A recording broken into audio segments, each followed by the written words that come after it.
হ্যাঁ স্যার, দেওয়া হয়েছিল। মানে কিছু ডিউ নেই, তাই তো? সবই দেওয়া আছে। হ্যাঁ, চলো আমরা আস্তে আস্তে করে শুরু করি।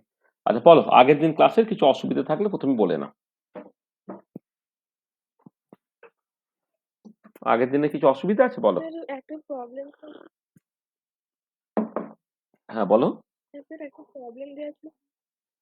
Discuss the Le Chatelier principle in the preparation of MSC by Haber process. এটা মানে কি চাপে না উষ্ণতাতে, মানে কোনটা যে আচ্ছা এখানে দেখবে এগুলোকে স্ট্যান্ডার্ড বইয়ে সবসময় লেখা থাকে দেখবে। হ্যাঁ, মানে সালফার SO2+O2 মিলে হচ্ছে SO3 হচ্ছে, সেখানে লাসাতিলিয়ার প্রিন্সিপাল। তারপরে হচ্ছে তোমার এই অ্যামোনিয়া, হেবার পদ্ধতিতে অ্যামোনিয়া প্রিপারেশন সেখানে। মানে এখানে একটা ইম্পর্টেন্ট ব্যাপার, সেটা হচ্ছে যে যে যখন হেবার পদ্ধতিতে তুমি অ্যামোনিয়া প্রিপারেশন করবে, সেখানে টেম্পারেচারটা তুমি দেখবে ওটা এই রিয়াকশনটা হচ্ছে তোমার এক্সোথার্মিক রিয়াকশন। তাহলে এক্সোথার্মিক রিয়াকশন যদি হয়, তার টেম্পারেচার কমালে ইকুইলিব্রিয়ামটা ডান দিকে শিফট করার কথা।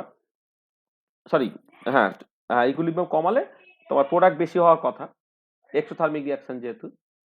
কিন্তু কথা যেটা হচ্ছে নাইট্রোজেন হাইড্রোজেন মিলে যখন অ্যামোনিয়া তৈরি হচ্ছে, টেম্পারেচার আবার খুব কম রাখো, তাহলে নাইট্রোজেনের মধ্যে N ট্রিপল বন্ড N আছে। তো সেই N এর বন্ডটা ভাঙতে পারছে না বলে আবার রিয়াকশন হচ্ছে না। তা তখন কি হচ্ছে, তখন তোমাকে একটা অপটিমাল টেম্পারেচার ব্যবহার করতে হবে। তো সেইটা একটা স্পেশালি এমফাসিস দেওয়ার ব্যাপার আছে। আর প্রেসার ডিপেন্ডেন্স তো আছেই। তুমি এখানে দেখতে পাচ্ছ যে এক্ষেত্রে তোমার N2+3H2 মিলে 2 অ্যামোনিয়া হচ্ছে, তার ডেল্টা নিয়ে হচ্ছে -2। ইন দ্যাট কেস যে প্রেসার বাড়ালে যে ফরওয়ার্ড রিঅ্যাকশনটা ঘটবে সেটাকে দেখাচ্ছে। এখানে 180 থেকে 200 অ্যাটমসফিয়ার প্রেসার রাখতে হয়। ওই 550 ডিগ্রি সেন্টিগ্রেডের মতো টেম্পারেচার রাখতে হয়। আর এর সাথে সাথে কিছু ক্যাটালিস্টের এফেক্ট আছে আরকি। হ্যাঁ, কিছু ক্যাটালিস্ট প্রমোটার তোমাকে ব্যবহার করতে হয়। এই যে ডিটেইলিং জায়গাটা আরকি, সেইটাকে জাস্ট বলতে বলা হচ্ছে। হুম, বুঝেছো? হুম, হুম, হুম।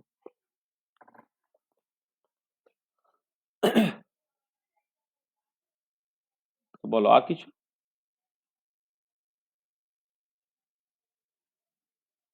স্যার এস্টারিফিকেশন রিঅ্যাকশনে এফেক্ট অফ প্রেসারটা কি হবে ওটা বলতে পারেন? আচ্ছা আর এস্টারিফিকেশন, অ্যাডিশন পিনাট। হ্যাঁ না, যেহেতু গ্যাস ফেজ রিঅ্যাকশন নয়, এখানে প্রেসার এবং ইনার্ট গ্যাসের কোনো এফেক্ট নিয়ে ভাবতে হবে না। ঠিক আছে? তাই এক্ষেত্রে মূল এমফ্যাসিসের যে জায়গাটা হচ্ছে যে এস্টারিফিকেশন রিঅ্যাকশন যেহেতু ইকুইলিব্রিয়াম থাকছে, এখানে তোমাকে মেইন যে জায়গাটা গুরুত্ব দিতে হবে, তুমি যদি প্রোডাক্টটাকে সরিয়ে নাও অথবা রিঅ্যাক্ট্যান্টটাকে তুমি এক্সেস নাও, তাহলে ফরওয়ার্ড রিঅ্যাকশনটা ঘটবে। তাই তো?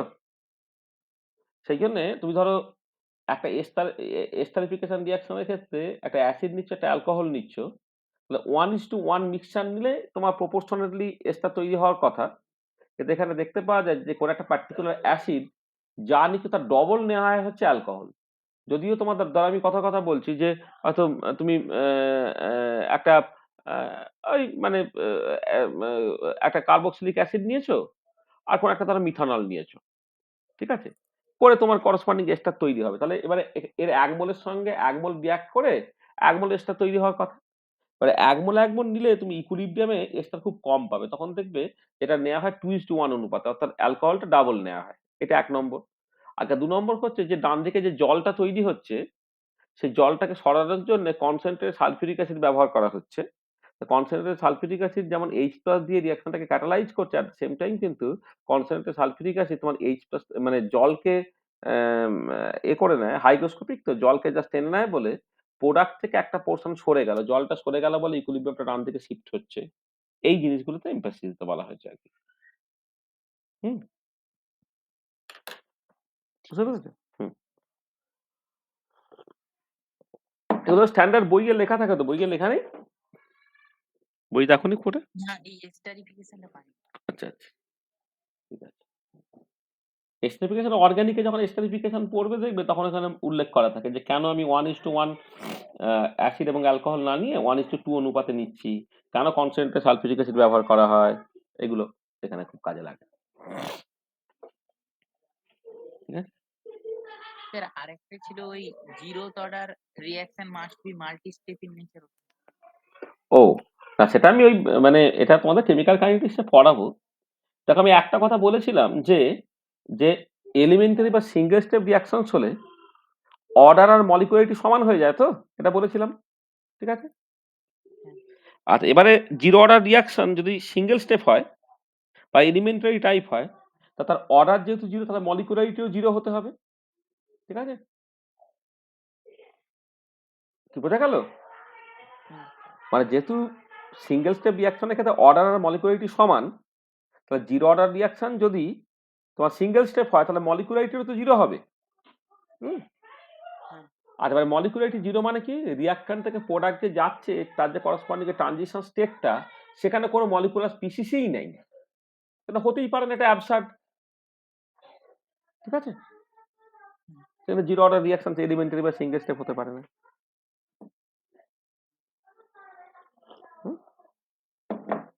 এটা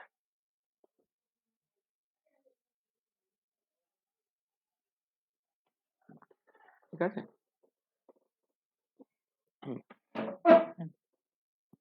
বলো আর কিছু। Hello sir. হ্যাঁ বলো।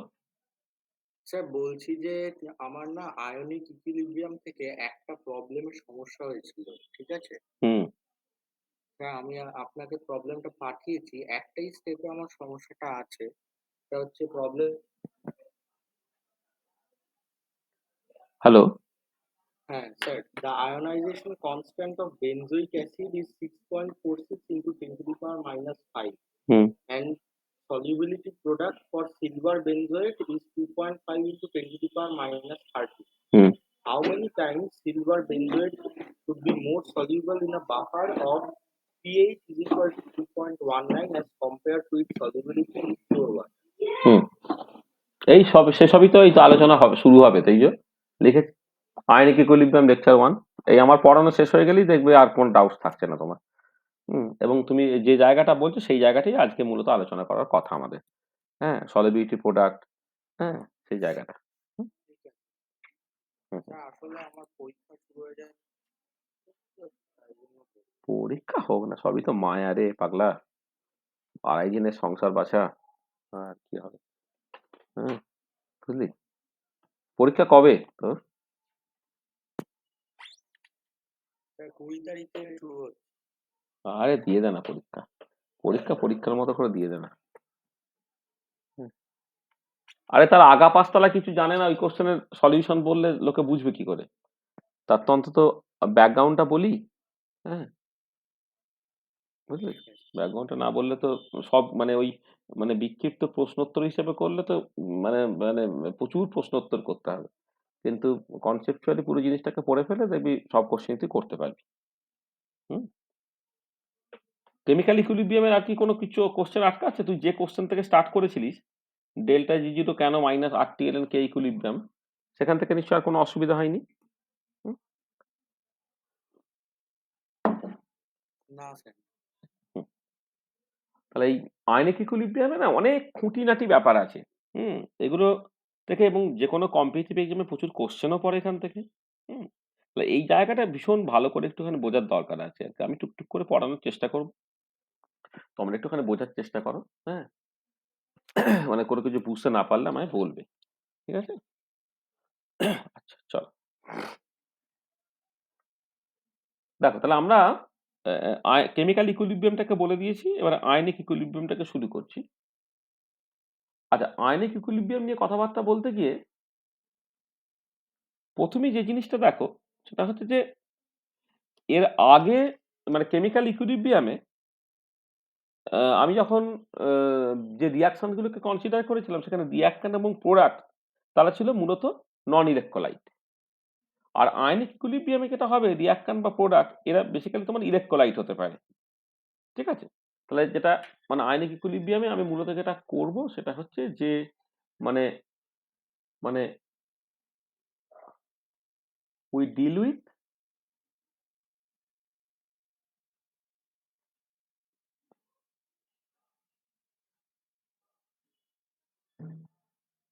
electrolytes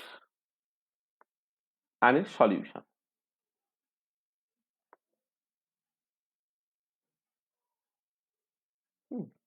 We deal with electrolytes and its solution. Solution মানে মূলত aqueous solution. এইটাকে নিয়ে আমি জাস্ট মূলত কথাবার্তা বলবো। ধরো একটা ইলেকট্রোলাইট, টিপিক্যাল ইলেকট্রোলাইটকে আমি লিখছি এইরকম ভাবে, A nu plus B nu minus. ধরো সোডিয়াম ক্লোরাইড ধরো অ্যাজ ফর এক্সাম্পল তুমি ভাবছো, হ্যাঁ। আচ্ছা, এবারে এ নিউ প্লাস তার করসপন্ডিং একটা চার্জ থাকবে। আর আমি যে যে যে মানে এই কেন এ নিউ প্লাস আর বি নিউ মাইনাস এরকম ভাবে লিখছি সেটা আমি পরে বলছি তোমার, হ্যাঁ। এটা মানে এটা ওভারঅল মানে একটা সোডিয়াম ক্লোরাইড টাইপের আর কি। আর এ যখন ডিসোসিয়েট করছে, ডিপেন্ডিং অন এটা স্ট্রং ইলেকট্রোলাইট না উইক ইলেকট্রোলাইট তার মতো করে ইকুইলিব্রিয়াম থাকবে কি থাকবে না। ফর দ্য টাইম বিং তুমি ধরে নাও এটা একটা স্ট্রং ইলেকট্রোলাইট, সে বেসিক্যালি ভেঙে গেল, ভেঙে গিয়ে নিউ প্লাস ক্যাটায়ন দিল, ক্যাটায়নের চার্জ ধরে নাও জেড প্লাস, আর নিউ মাইনাস অ্যানায়ন দিল তার চার্জ ধরে নাও জেড মাইনাস। মানে এইখানে এইটাকে বলছি আমি একটা new plus is to nu minus electrolyte, মানে এইভাবে নোমেনক্লেচারটাকে করছি। মানে ডিসোসিয়েট করার পরে কটা ক্যাটায়ন দিচ্ছে এবং কটা অ্যানায়ন দিচ্ছে তার মতো করে নোমেনক্লেচারটা হোক nu plus is to nu minus electrolyte. যেমন sodium chloride 1:1 electrolyte, calcium chloride হচ্ছে 1:2 ইলেকট্রোলাইট অ্যান্ড সো অন। তাহলে এইরকম ভাবে ধরো সে ডিসোসিয়েট করলো, ঠিক আছে। আচ্ছা, এবারে যেটা ব্যাপার সেটা হচ্ছে এই যে এক্ষেত্রে আমি দুটো ইম্পর্টেন্ট টার্ম অ্যাকচুয়ালি উল্লেখ করব। সেটা হচ্ছে, দেখ, আমি অ্যাক্টিভিটি এবং অ্যাক্টিভিটি কোফিশিয়েন্ট এই টার্মগুলো আগে অলরেডি বলেছিলাম। অ্যাক্টিভিটি এবং অ্যাক্টিভিটি কোফিশিয়েন্ট এই টার্মগুলোকে আগে আমি উল্লেখ করেছি অলরেডি, তাই তো? মানে অ্যাক্টিভিটি কাকে বলে, অ্যাক্টিভিটি কোফিশিয়েন্ট কি, তার সাথে কনসেন্ট্রেশনের সম্পর্ক কি, সেগুলো আমি অলরেডি বলেছিলাম, ঠিক আছে। এটা আচ্ছা, এবারে আমি এইখানে কি করছি, জাস্ট প্রথমে একটা এই মিন আয়নিক অ্যাক্টিভিটি ডিফাইন করছি। মিন আয়নিক অ্যাক্টিভিটিকে এ প্লাস মাইনাস হিসেবে লিখতে হয়। সেটা কি, ধরো ক্যাটায়ন যেটা তার অ্যাক্টিভিটি, তার পাওয়ার হচ্ছে তোমার নিউ প্লাস, অ্যানায়ন যেটা আছে তার অ্যাক্টিভিটি, তার power nu minus, whole to the power 1 by nu plus plus nu minus. এই যেটা হলো this is the mean ionic activity. তাহলে মিন আয়নিক অ্যাক্টিভিটি দেখো, এই যে ক্যাটায়ন হয়েছে ধরো এ প্লাস, তাহলে ক্যাটায়নের অ্যাক্টিভিটি তার মানে যেহেতু এটা nu plus is nu minus electrolyte, তাহলে ক্যাটায়ন পাওয়া গেছে নিউ প্লাসটা, সেখানে a plus to the power nu plus, a minus to the power nu minus, আর whole to the power 1 by nu plus plus nu minus, হ্যাঁ। যেখানে new plus বা new মাইনাসের মানগুলো পড়েছে, এটা হচ্ছে মিন আয়নিক অ্যাক্টিভিটি, ঠিক আছে। আর আরেকটা টার্ম ডিফাইন করছি, মিন আয়নিক অ্যাক্টিভিটি কোফিশিয়েন্ট, এটাকে গামা প্লাস মাইনাস দিয়ে এক্সপ্রেস করা হচ্ছে। সেটা হচ্ছে গামা প্লাস মানে ক্যাটায়নের অ্যাক্টিভিটি, তার পাওয়ার হচ্ছে নিউ প্লাস, মানে অ্যানায়নের অ্যাক্টিভিটি কোফিশিয়েন্ট, তার পাওয়ার হচ্ছে নিউ মাইনাস, তার হোল পাওয়ারটা হচ্ছে 1 by nu plus plus nu minus. এইটা তাহলে আমি দুটো টার্ম ডিফাইন করলাম, একটা মিন আয়নিক অ্যাক্টিভিটি আর মিন আয়নিক অ্যাক্টিভিটি কোফিশিয়েন্ট। আসলে যেটা ব্যাপার সেটা হচ্ছে এই যে ডাইলিউট সলিউশনের ক্ষেত্রে কনসেন্ট্রেশন যে রোল প্লে করে, একটা নন আইডিয়াল সলিউশনের ক্ষেত্রে অ্যাক্টিভিটি সেই রোল প্লে করে। এবারে যখন তুমি একটা ইলেকট্রোলাইট কনসিডার করবে, আচ্ছা, ইলেকট্রোলাইট আর সোডিয়াম ক্লোরাইড তুমি দিলে, সোডিয়াম ক্লোরাইড একটা ইলেকট্রোলাইট, তুমি ভাবছো যে সোডিয়াম ক্লোরাইড তার অ্যাক্টিভিটি কত তুমি জাস্ট বলতে চাইবে, কিন্তু অ্যাকোয়াস সলিউশনে তো সোডিয়াম ক্লোরাইড ফর্মে থাকে না। সোডিয়াম ক্লোরাইড কেমন করে থাকে না, Na+ এবং Cl- হিসেবে থাকে, ঠিক আছে। তা তুমি জাস্ট Na+ এর অ্যাক্টিভিটি বললে, Cl- এর অ্যাক্টিভিটি বললে, যেটাকে আমি A+ এবং A- বলছি। এবারে NaCl এর অ্যাক্টিভিটি কি হবে, তাহলে NaCl এর অ্যাক্টিভিটি ক্যালকুলেট করলে তোমাকে এই ফর্মুলা দিয়ে করতে হবে। আচ্ছা, এই ইলেকট্রোলাইটের ক্ষেত্রে মিন আয়নিক অ্যাক্টিভিটি বা মিন আয়নিক অ্যাক্টিভিটি কোএফিসিয়েন্ট এই টার্মগুলো খুব ইম্পর্টেন্ট রাদার ইন্ডিভিজুয়াল অ্যাক্টিভিটি বা অ্যাক্টিভিটি কোএফিসিয়েন্ট। সেটা হচ্ছে এই যে, দেখো তুমি তো আর শুধুমাত্র Na+ বা শুধুমাত্র Cl- পাবে না। Na+ পেলে তার সঙ্গে Cl- বা কোন একটা কাউন্টার অ্যানায়ন অটোমেটিক্যালি ঢুকে যাবে, অথবা Cl- বললে তার সঙ্গে একটা কাউন্টার ক্যাটায়ন অটোমেটিক্যালি ঢুকে যাবে। সেই জন্য আমি এই একটা ইলেকট্রোলাইটিক সলিউশনের ক্ষেত্রে, মানে পার্টিকুলারলি স্ট্রং ইলেকট্রোলাইটিক সলিউশনের ক্ষেত্রে জাস্ট ইন্ডিভিজুয়াল আয়নগুলোর অ্যাক্টিভিটি বা অ্যাক্টিভিটি কোএফিসিয়েন্টে মাথা ঘামানোর দরকার নেই। তার বদলে সাম কাইন্ড অফ একটা অ্যাভারেজ বা মিন অ্যাক্টিভিটি নিয়ে কথাবার্তা বলতে হবে, বা মিন অ্যাক্টিভিটি কোএফিসিয়েন্ট নিয়ে কথাবার্তা বলতে হবে, এবং তাদের ডেফিনেশন হচ্ছে এইটা। ঠিক আছে? যেমন ধরো আমি স্পেশাল কেস বলছি, তো অ্যাজ ফর এক্সাম্পল তুমি ধরো সোডিয়াম ক্লোরাইডটাকে নিলে, সোডিয়াম ক্লোরাইড সে ডিসোসিয়েট করে কি দেয়, Na প্লাস দেয় প্লাস Cl মাইনাস দেয়। এটা হচ্ছে একটা 1:1 ইলেকট্রোলাইট, বা নিউ প্লাসটা 1 নিউ মাইনাসটা 1। তাহলে এর ক্ষেত্রে মিন অ্যাক্টিভিটি কোএফিসিয়েন্ট কি হবে, A প্লাস A মাইনাস তার স্কয়ার রুট, আর গামা প্লাস মাইনাস বা অনেক সময় এটাকে এফ দিয়েও লেখা হয়, কেউ গামা দিয়েও লেখা, কেউ এফ দিয়ে লেখা, আমি গামা দিয়ে ধরো লিখছি। গামা প্লাস মাইনাসটা কত হবে, root over of gamma plus into gamma minus. দেখো কিছুই না, নিউ প্লাসের জায়গায় 1 আর নিউ মাইনাসের জায়গায় 1 তুমি বসিয়ে দিয়েছো, তাহলে এটা a plus into a minus whole to the power 1/2 হয়ে যাবে, 1/2 রুট দিয়ে তুমি লিখে দিয়েছো, এই যে ব্যাপারটা এটা।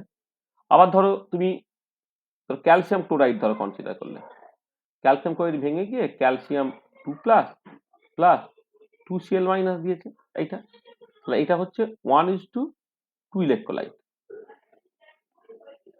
ইলেকট্রোলাইট তার ক্ষেত্রে এ প্লাস মাইনাসটা কি হবে, না a plus into a minus তার square whole to the power 1/3, আর গামা প্লাস মাইনাসটা কি হবে, gamma plus into gamma minus তার square whole to the power 1/3 and so on. দেখো তাহলে মিন অ্যাক্টিভিটি এবং মিন অ্যাক্টিভিটি কোএফিসিয়েন্ট জিনিসটা কি বুঝতে পারলে?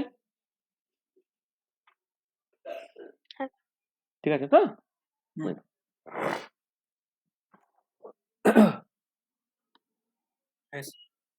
ঠিক আছে, তাহলে আমি একটা মিন আয়নিক অ্যাক্টিভিটি বুঝলাম, মিন আয়নিক অ্যাক্টিভিটি কোএফিসিয়েন্ট এটা বুঝলাম। আচ্ছা, এবারে যেটা ইম্পর্টেন্ট পয়েন্ট সেটা হচ্ছে যে যখন তুমি দেখবে, মানে একটা ইম্পর্টেন্ট জিনিস দেখবে, সেটা হচ্ছে যে একটা electrolytic solution is much deviated from ideality than a non electrolytic solution. মানে ইলেকট্রোলাইটিক সলিউশনটা তোমার নন ইলেকট্রোলাইটিক সলিউশনের থেকে হচ্ছে অনেক বেশি ডেভিয়েটেড হয়ে যায় ফ্রম আইডিয়ালিটি। তাহলে electrolytic solution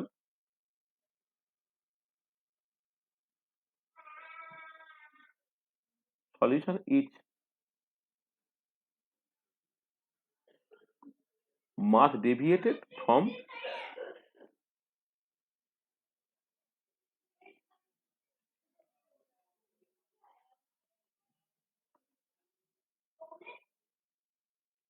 electrolytic solution is much deviated from non-electrolytic solution। ঠিক আছে, electrolytic solution is much deviated from non electrolytic solution. ঠিক আছে, এটা। আর এর কারণটা, মানে এর যে কারণটা মূলত হচ্ছে তোমার আয়ন আয়ন ইন্টারঅ্যাকশন। ধরো নন ইলেকট্রোলাইট যদি হয়, নন ইলেকট্রোলাইট তো ডিসোসিয়েট করছে না, ডিসোসিয়েট করছে মানে আয়ন তৈরি হচ্ছে না। তাহলে এবারে আয়ন আয়ন ইন্টারঅ্যাকশন যখন হচ্ছে তখনই বেসিক্যালি ডেভিয়েশন ফ্রম আইডেন্টিটিটা হয়ে যাচ্ছে আর কি, আয়ন আয়ন ইন্টারঅ্যাকশনের জন্য। আচ্ছা, এবারে আয়ন আয়ন ইন্টারঅ্যাকশনটা সাডেনলি ইনক্রিজ করবে যদি তোমার চার্জটা বেশি হয় আর তার সেপারেশনটা কম হয়, তাহলে দিস ইনক্রিজেস, এটা এখান থেকে আয়ন আয়ন ইন্টারঅ্যাকশন। এবারে আয়ন আয়ন ইন্টারঅ্যাকশন মানে সাম কাইন্ড অফ কুলম্বিক ইন্টারঅ্যাকশনস, তো তাহলে this increases with increase in charge of the ions and with decrease in interionic separation। মানে ইন্টারআয়নিক সেপারেশনটা তোমার যত কম হবে, আয়নগুলো তত কাছাকাছি আসবে, তত তাদের মধ্যে কুলম্বিক বা ইলেকট্রোস্ট্যাটিক ইন্টারঅ্যাকশনস হবে। আর চার্জ যত বেশি হবে, কুলম্ব ইন্টারঅ্যাকশনটা certainly Q1 Q2 by R square টাইপের যেহেতু দেখতে, মানে তোমার মানে একটা মানে এটা আর কি, মানে ফোর্সটা আর পোটেনশিয়াল এনার্জি করলে তো -Q1 Q2 বাই R, মানে ইন্টারমলিকুলার সেপারেশনটা যত কমবে তত ইন্টারঅ্যাকশনটা স্ট্রং হবে, চার্জ যত বেশি হবে তত ইন্টারঅ্যাকশনটা স্ট্রং হবে, এটা।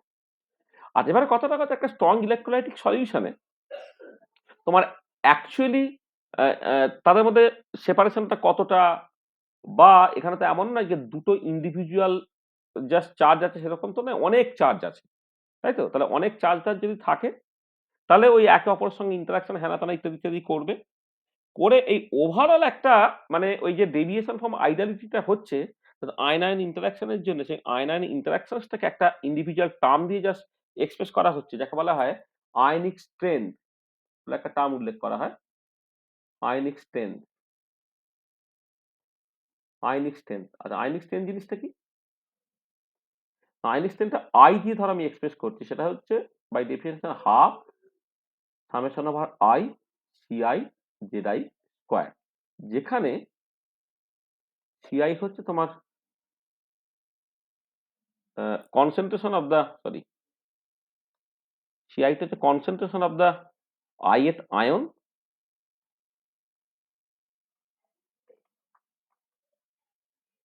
concentration of the ith ion, R Zi টা হচ্ছে charge of the ith ion। তাহলে ith ion এর চার্জ এবং ith ion এর কনসেন্ট্রেশন যথাক্রমে Zi এবং Ci। তাহলে দেখ, একটা সলিউশনের যতগুলো আয়নস থাকবে প্রত্যেকটা আয়নের কিন্তু কন্ট্রিবিউশন থাকবে। এই যে I equal to half summation over Ci Zi is this is the ionic strength of the solution। ঠিক আছে, এটাকে আয়নিক স্ট্রেংথ বলে। ঠিক আছে, এটা আয়নিক স্ট্রেংথ। ধর আমি একটা এক্সাম্পল বলি, ধর একটা মানে এই যে আয়নিক স্ট্রেংথের কথা বললাম, সেই বেসিসে আমি তোমার দেখাই যে আয়নিক স্ট্রেংথ বলতে আমি অ্যাকচুয়ালি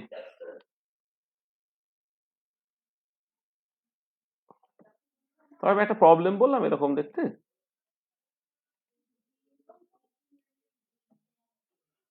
বললাম যে find out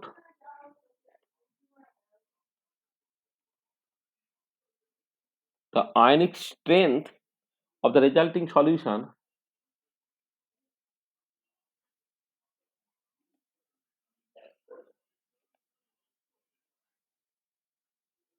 ionic strength of the resulting solution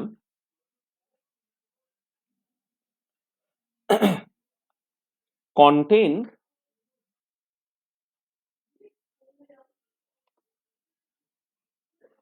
50 ml 0.1 normal NaCl, 25 ml 0.01 normal KNO3,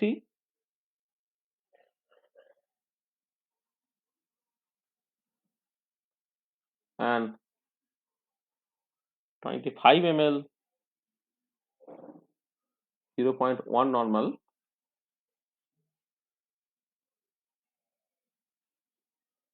urea. দেখো, তাহলে তোমাকে একটা ionic strength of the resulting solution বের করতে বলছে। টোটাল যে 100 ml সলিউশন, সেখানে 50 ml 0.1 normal NaCl মেশাচ্ছ, 25 ml 0.01 normal KNO3 মেশাচ্ছ, আর তুমি জাস্ট 25 ml 0.1 নরমাল ইউরিয়া মেশাচ্ছ। আচ্ছা, একটা জিনিস খেয়াল করো, যেটা হচ্ছে ইউরিয়া সে কিন্তু ডিসোসিয়েট করে না, করে কোনো আয়ন দেবে না, তার মানে ইউরিয়ার কোনো কন্ট্রিবিউশন থাকবে না। কিন্তু ইউরিয়া তুমি যদি 25 ml অ্যাড করলে ওভারঅল ভলিউমটা কিন্তু যেটা 75 হওয়ার কথা করে সেটা কিন্তু 100 হয়ে যাবে। তার মানে তুমি যখন আইটাকে জাস্ট লিখছো half summation over I C I Z I square, তাহলে এইটা যখন লেখার সময় হাফ, এখানে দেখো কনসেন্ট্রেশন অফ Na প্লাস আসবে, চার্জ অফ Na প্লাস আসবে তার square, concentration of Cl minus আসবে, চার্জ অফ Cl মাইনাস আসবে তার square, concentration of K plus আসবে, চার্জ অফ K প্লাস থাকবে তার square, concentration of NO3 minus আসবে, চার্জ অফ NO3 মাইনাস আসবে তার স্কোয়ার। এইগুলো আর বাকিটা তোমার থাকবে না, কারণ ইউরিয়া সে বেসিক্যালি ডিসোসিয়েট করে না বা কোনো আয়ন দেয় না। তো এটা হাফ। আর Na প্লাস এর কনসেন্ট্রেশন কত হবে না 50 ইন্টু 0.1 নর্মাল বাই হচ্ছে 100, কারণ তুই 50 মানে V1 সমান V2S2 করে তুমি কনসেন্ট্রেশন বের করে ফেললে, তাহলে 50 ইন্টু 0.1 নর্মাল বাই তোমার 100। আচ্ছা, চার্জটা কত না +1 তার স্কোয়ার। আচ্ছা, Cl মাইনাসও একই রকম হবে, 50 ইন্টু 0.1 নর্মাল বাই 100 ইন্টু -1 তার স্কোয়ার, প্লাস K প্লাসটা কত মানে 25 ml নিয়েছো, 25 ইন্টু 0.01 নর্মাল বাই তোমার 100 ইন্টু +1 তার স্কোয়ার, প্লাস হচ্ছে 25 ইন্টু 0.01 নর্মাল বাই হচ্ছে 100 এটা আবার -1 তার স্কোয়ার। এইটা তাহলে এই ভ্যালুগুলোকে সব তুমি বসিয়ে দিলে উত্তরটা ফাইনালি নর্মালিটিতে বেরোবে এবং উত্তরটা তুমি যদি করো তাহলে বেরোবে হচ্ছে 0.0525 0.0525 শুড বি দ্য অ্যান্সার। এটা এবং আইনস্টাইন ইউনিটটা হচ্ছে কনসেন্ট্রেশন ইউনিট হবে, মানে এই যে চার্জ যেটা বলছি এটা হচ্ছে তোমার ওই জাস্ট নিউমেরিক্যাল ভ্যালুটা নিতে হয় আর কি। তাহলে আই এর ইউনিটটা কিন্তু অ্যাকচুয়ালি কনসেন্ট্রেশন ইউনিটের সঙ্গে সমান হবে। আর এখানে ইউনিট অফ আই হবে হচ্ছে তোমার ইউনিট অফ কনসেন্ট্রেশন। হ্যাঁ, এইটা তাহলে দেখো এইরকম নিউমেরিক্যাল প্রবলেম তুমি করতে পারবে, মানে জাস্ট ফর্মুলা বলে দেওয়া আছে সেইখান থেকে তুমি জাস্ট এরকম একটা সলিউশন রেখে দাও, আইনস্টাইনটা তুমি বের করতে পারবে। ঠিক আছে, বোঝা গেল? হ্যাঁ স্যার। ঠিক আছে, হ্যাঁ স্যার। আচ্ছা আচ্ছা এবারে দেখো যেটা নেক্সট ইম্পর্টেন্ট পয়েন্ট, সেটা হচ্ছে যে একটা ইম্পর্টেন্ট ল আছে যাকে বলা হয় D by Hückel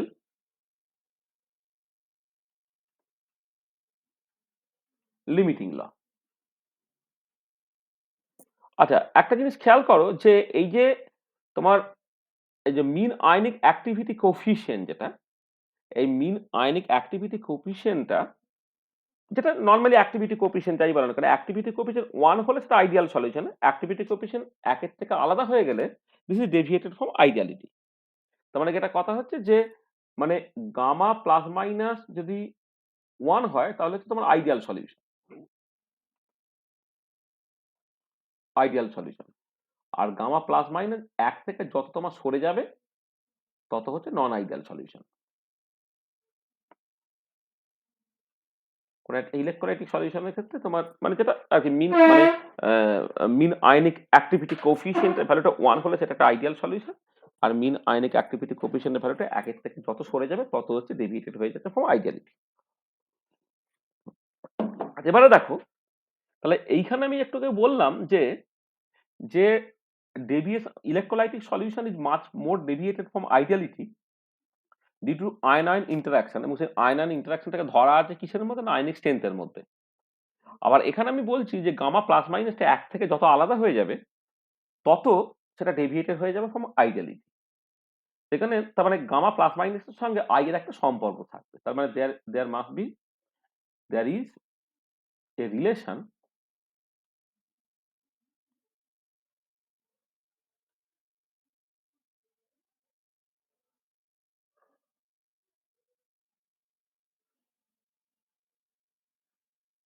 there is a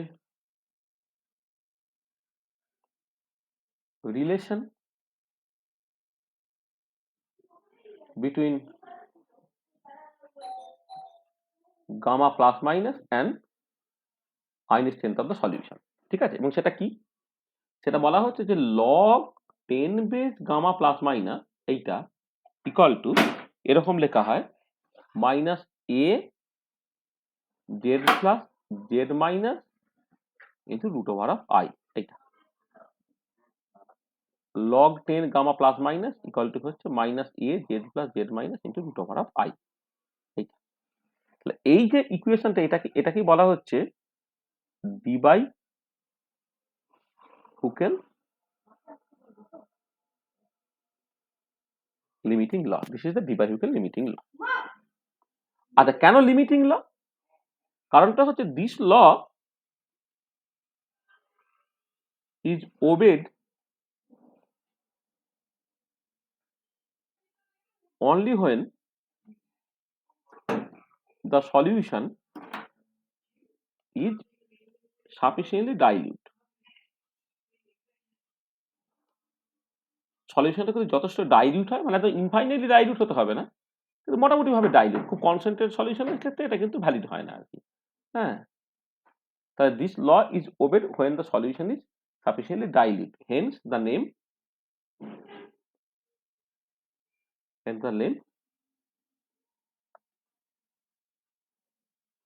limiting law. কেন লিমিটিং ল? লিমিটিং ল তার কারণটা হচ্ছে এটা ডাইলিউট সলিউশনের ক্ষেত্রে জাস্ট ভ্যালিড বলে।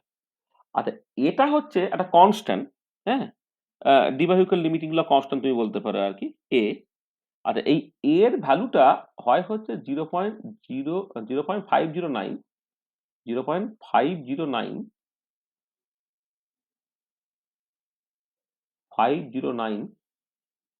আচ্ছা, ইউনিটটা দেখো। ইউনিটটা হচ্ছে তোমার এই যে এখানে log 10 gamma plus minus logarithmic quantity কোনো ইউনিট হয় না। জেড প্লাস জেড মানে চার্জের কোনো আমি ইউনিট নিচ্ছি না, তাই এর ইউনিট হচ্ছে 1/√i এর ইউনিট হবে। এটা হচ্ছে এই normality to the power minus half, এটা হচ্ছে তার ইউনিট। হ্যাঁ, তাহলে এটা হচ্ছে 0.509 normality to the power minus half হয় for aqueous solution at 25 degree centigrade. তা 25 ডিগ্রি সেন্টিগ্রেড এর ভ্যালু তুমি পেয়ে গেলে। জেড প্লাস হচ্ছে ক্যাটায়নের চার্জ, জেড মাইনাস হচ্ছে অ্যানায়নের চার্জ, আইটা তুমি জানো আয়নিক স্ট্রেন্থ। তাহলে এই হচ্ছে তোমার মিন আয়নিক অ্যাক্টিভিটি কোএফিসিয়েন্টের সঙ্গে হচ্ছে আয়নিক স্ট্রেন্থের সম্পর্ক। এটাই হচ্ছে তোমার ডি/হিউকেল লিমিটিং ল। আচ্ছা, এবারে তুমি যদি ধরো কোন একটা পার্টিকুলার ইলেকট্রোলাইট তুমি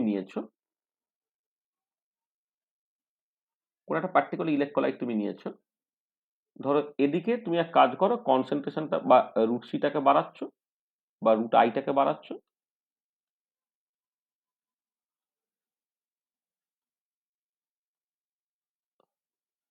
রুট ওভার আইটাকে বাড়াচ্ছ, আর এদিকে ধরো তুমি log 10 base gamma plus minus এটাকে করছো। এটা তাহলে এইটাকে যদি তুমি ধর 0 ধরে নাও, তাহলে কি হবে? এটা ধরো তোমার 0 ভ্যালু। এটা কি হচ্ছে না, প্রথমে তোমার এটা পরিষ্কার থাকে, এটা কমছে। এই যে এই ল অনুযায়ী log 10 gamma plus minus root I এর রেসপেক্টে প্লট করলে একটা স্ট্রেট লাইন হবে পাসিং টু দ্য অরিজিন। এইটা হচ্ছে অরিজিনটা হচ্ছে আমি এখানে রাখছি। হ্যাঁ, এটা মানে মানে দেখো, এটা আসলে ছবিগুলো বিভিন্ন রকম করে আঁকা যায়। এটা এইখানেও কেউ আঁকতে পারে বা এইখানেও তোমার আইটাকে আঁকতে পারে, তাহলেও হবে। মানে এটাকে এরকম না করে এরকম চাইলেও আঁকতে পারে লোকে।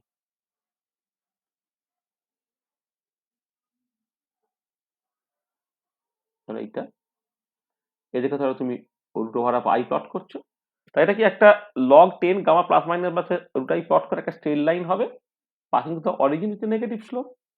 এটা এবারে দেখো, এই যে স্লোপটা সেটা নির্ভর করছে কিসের উপরে, মানে এই যে মানে যেটা ইম্পর্টেন্ট, যে log 10 gamma plus minus versus root I plot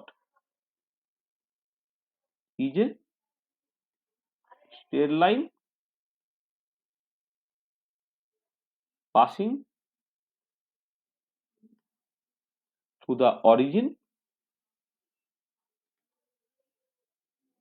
with slope equal to minus a z plus z minus, এটা হবে স্লোপটা। তাহলে তুমি ধরো যদি একটা 1:1 ইলেকট্রোলাইট করো, তো একটা 1:1 ইলেকট্রোলাইট করলে তার স্লোপটা কত হবে? তোমার মাইনাস এ। আর ধরো তুমি একটা ধর 2:1 ইলেকট্রোলাইট করলে, আচ্ছা কাজ করি, তাহলে এইটা হচ্ছে 1:1 ইলেকট্রোলাইট, 1:1 ইলেকট্রোলাইট, তার স্লোপটা হচ্ছে তোমার মাইনাস এ। আর ধরো তোমার 2:1 ইলেকট্রোলাইট করলে তার স্লোপটা কত হবে? -2a। এইটা আবার ধরো তুমি একটা কথা বলছি, তুমি একটা ধরো 2:2 ইলেকট্রোলাইট করেছো, তো স্লোপটা কত হবে? -4a and so on. তা তুমি just log 10 gamma plus minus বা রুট আই যদি প্লট করতে, স্ট্রেট লাইন হবে এবং তার স্লোপ গুলো পাসিং টু দ্য অরিজিন আর বিভিন্ন স্লোপ হবে। এবারে কোন ইলেকট্রোলাইট কনসিডার করছো, 1:2 না 2:1 নাকি তোমার 3:1, তার উপরে বিভিন্ন হবে তোমার। 2:1 স্লোপটা হচ্ছে -2a। এটা ঠিক আছে। তাহলে এই হচ্ছে তোমার দেখো ডি/হিউকেল লিমিটিং ল। আচ্ছা, এবারে এইটা তো যেমন একটা মানে এখানে এখানে সলিউশনটা কিন্তু সাফিসিয়েন্টলি ডাইলিউট, যেখানে ডি/হিউকেল লিমিটিং লটা ভ্যালিড আছে, সলিউশন ইজ সাফিসিয়েন্টলি ডাইলিউট। আর যদি তুমি একটা ওয়াইড রেঞ্জ অফ কনসেন্ট্রেশন দেখো, ধরো এইটা ধরো log 10 base gamma plus minus. হ্যাঁ, তাহলে একটা এক্সপেরিমেন্টাল ছবিটা কিন্তু এরকম তোমার দেখতে হয়, এরকম দেখতে হয়। মানে প্রথম দিকটা এরকম কমছে, তারপরে কিন্তু মিনিমা হয়, তারপর সেটা বাড়তে থাকে আর কি। এটা তোমার এক্সপেরিমেন্টাল ছবি, এটা হচ্ছে এক্সপেরিমেন্টাল প্লট। আর তোমার হলে কি হওয়া উচিত ছিল, ডিভাইহুকেল লিমিটিং ল অনুযায়ী হচ্ছে জাস্ট এরকম হওয়া উচিত ছিল। এটা হচ্ছে ডিভাইহুকেল লিমিটিং ল অনুযায়ী। কিন্তু এক্সপেরিমেন্টের ভ্যালুটা হচ্ছে এরকম। তার মানে তুমি পরিষ্কার বুঝতে পারছো যে যদি সলিউশনটা সাফিসিয়েন্টলি ডাইলিউট হয় তবেই কেবলমাত্র ডিভাইহুকেল লিমিটিং লটা ভ্যালিড, সেই জন্য এটাকে লিমিটিং ল বলা হচ্ছে।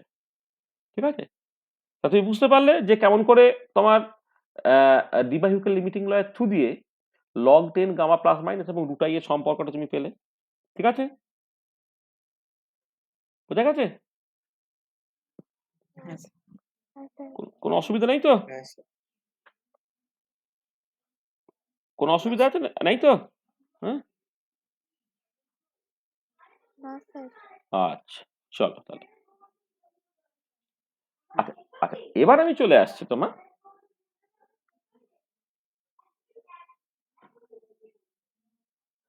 তুমি এবারে চলে এসো একটা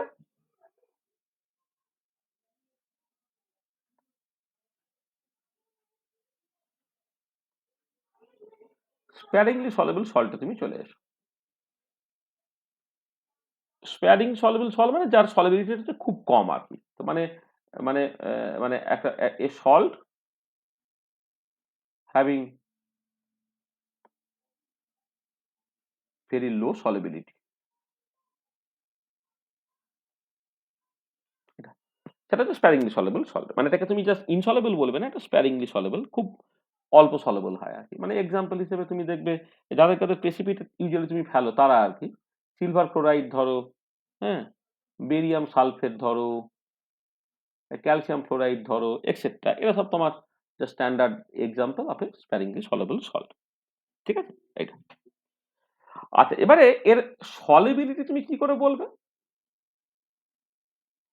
সলিবিলিটি বা দাব্যতা কিভাবে তুমি ডিফাইন করবে? তুমি কি এটা কিছুই না, এই একটা ধরো একটা স্টপার বোতল তুমি নাও, সেখানে গিভেন অ্যামাউন্টের জল নাও, মানে অ্যাকোয়াস সলিউশনে আমি সলিবিলিটির কথা বলছি, হ্যাঁ, গিভেন অ্যামাউন্টের সলভেন্ট নাও বা জল নাও, সেখানে তুমি এক কাজ করে একটা এক্সেস অ্যামাউন্টের তুমি দিয়ে দাও, তোমার ওই স্প্যারিংলি সলেবল সল্টটাকে দিয়ে দাও।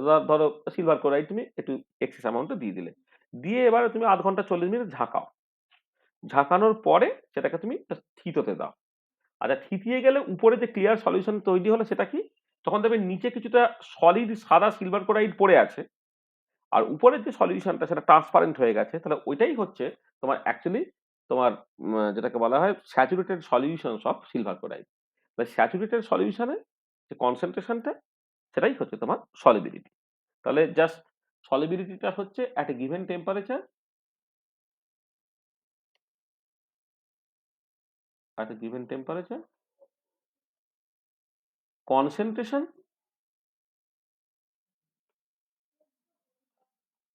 of the salt in its saturated solution is called its solubility. তো solubility temperature dependent বলে একটা পার্টিকুলার টেম্পারেচার তোমায় বলতে হবে, একটা particular temperature concentration of the salt in its saturated solution is called its solubility. ঠিক আছে, এটা হচ্ছে সলিবিলিটি। তাহলে ইউনিট অনেক রকমের ইউনিট তুমি ব্যবহার করতে পারো, তবে স্ট্যান্ডার্ড যে ইউনিটটা সেটা হচ্ছে কনসেন্ট্রেশনের ইউনিট আর কি। ইউনিটটা নর্মালি কনসেন্ট্রেশনের ইউনিট, ধরো মোল পার লিটার একটা ভালো ইউনিট, হ্যাঁ, এটা আরো অনেক লিখতে পারো, কেজি পার 100 ml ইত্যাদি, গ্রাম পার 100 ml ইত্যাদি করে, কিন্তু মোট মানে মোস্টলি হচ্ছে কনসেন্ট্রেশন কিন্তু মোট পার লিটার কিন্তু সলিবিলিটি। ঠিক আছে, ভালো। আচ্ছা, এবারে দেখো তুমি ধরো একটা স্প্যারিংলি সলিবল সল্ট নিয়ে তুমি মাথা ঘামাচ্ছ। ধরো আমি একটা এক্সাম্পল দিয়ে ধরো বলছি, ধরো সিলভার ক্লোরাইড তুমি নিলে, সিলভার ক্লোরাইড একটা স্প্যারিংলি সলিবল সল্ট। আচ্ছা, এবারে তুমি ওই যেটা বললে একটা স্টপার বোতলে নিয়ে তুমি 0.5 ঘন্টা 40 মিনিট ধরে ঝাঁকাও, তাহলে কি হবে, কিছুটা সিলভার ক্লোরাইড সলিড অবস্থায় রয়ে যাবে আর কিছুটা তোমার অ্যাকোয়াস সলিউশনে চলে আসবে। আর এবারে অ্যাকোয়াস সলিউশনে যে এলো সে কিন্তু পুরোটাই ডিসোসিয়েট করে যাবে, কিন্তু পুরোটাই ডিসোসিয়েট করে যাবে, কারণ সিলভার ক্লোরাইড যে অ্যাকোয়াস সলিউশনে এসছে, সিলভার ক্লোরাইড কিন্তু স্ট্রং ইলেকট্রোলাইট, মানে যতটুকু অ্যাকোয়াস সলিউশনে আছে সে কিন্তু পুরোপুরি ডিসোসিয়েট করে গেল। তাহলে এবারে এইটা যেহেতু সঙ্গে সঙ্গে ডিসোসিয়েট করে যাচ্ছে, তাহলে অ্যাকচুয়াল ইকুইলিব্রিয়ামটা কি? সিলভার ক্লোরাইড সলিড, সে অ্যাকচুয়ালি ইকুইলিব্রিয়েট করছে Ag plus aqueous plus Cl minus aqueous, এইটার সাথে, ঠিক আছে? এইটা বলো। আচ্ছা, এবারে এখানে যদি তুমি সলিবিলিটি এস বলতে, তাহলে এই অ্যাকোয়াস সলিউশনে যে আসতে হচ্ছে এস, তার মানে তোমার ক্যাটায়নের যে কনসেন্ট্রেশনটা সেটাও তোমার এস হবে, অ্যানায়নের যে কনসেন্ট্রেশনটা সেটাও কিন্তু তোমার এস হবে, কারণ সলিবিলিটি কিন্তু তোমার এস হয়। তাহলে এবারে এজিসিএল তো স্ট্রং ইলেকট্রন ফুলি ডিসোসিয়েট করে যাচ্ছে, তাহলে এজি প্লাসের কনসেন্ট্রেশন তোমার এস হবে, Cl মাইনাসের কনসেন্ট্রেশন কিন্তু তোমার এস হবে। তোমার অ্যাকচুয়াল ইকুইলিব্রিয়াম কিন্তু তোমার হয়ে যাচ্ছে এইটা। আচ্ছা, আচ্ছা, এবারে আমি এক কাজ করি যে এই যে রিঅ্যাকশনটার জন্য তুমি একটা ডেল্টা জি ডিফাইন করো। তাহলে gives free energy for this process কি হচ্ছে দেখো, যেমন আগের ক্ষেত্রে কেমিক্যাল ইকুইলিব্রিয়ামের ক্ষেত্রে করেছিলাম, ঠিক একই রকম ভাবে এখানে করছি। Gives free energy for this process আমি একটুখানি দেখতে চাই, ঠিক আছে? ডেল্টা জি কি হবে? Gives free energy for product মানে gives free energy of reactant, এটা তাহলে কি সেটা? ডেল্টা জিটা হচ্ছে তোমার তাহলে এই এজি প্লাসের জন্য হয়ে গেল তার chemical potential of A G plus aqueous সলিউশনে, chemical potential of Cl minus aqueous সলিউশনে minus chemical potential of silver chloride solid, এটা। আচ্ছা, এবারে তুমি জানো যে মানে mu I equal to mu I zero plus RT-ln AI, তাহলে এটা কি হবে? মানে মানে তুমি জানো যেহেতু কেমিক্যাল পোটেনশিয়ালটা হচ্ছে mu I equal to mu I zero plus RT-ln AI, এটা আমরা আগে শিখিয়েছিলাম, ঠিক আছে? তাহলে সেই মতো করে তাহলে এইটা হয়ে যাবে কত, মিউ এজি প্লাস অ্যাকোয়াস তার স্ট্যান্ডার্ড স্টেটে plus RT-ln activity of A G plus, এটা হলো প্রথমটা। তারপরেরটা হলো mu of Cl minus aqueous zero plus RT-ln, আচ্ছা এইটাকে মুছে দিই,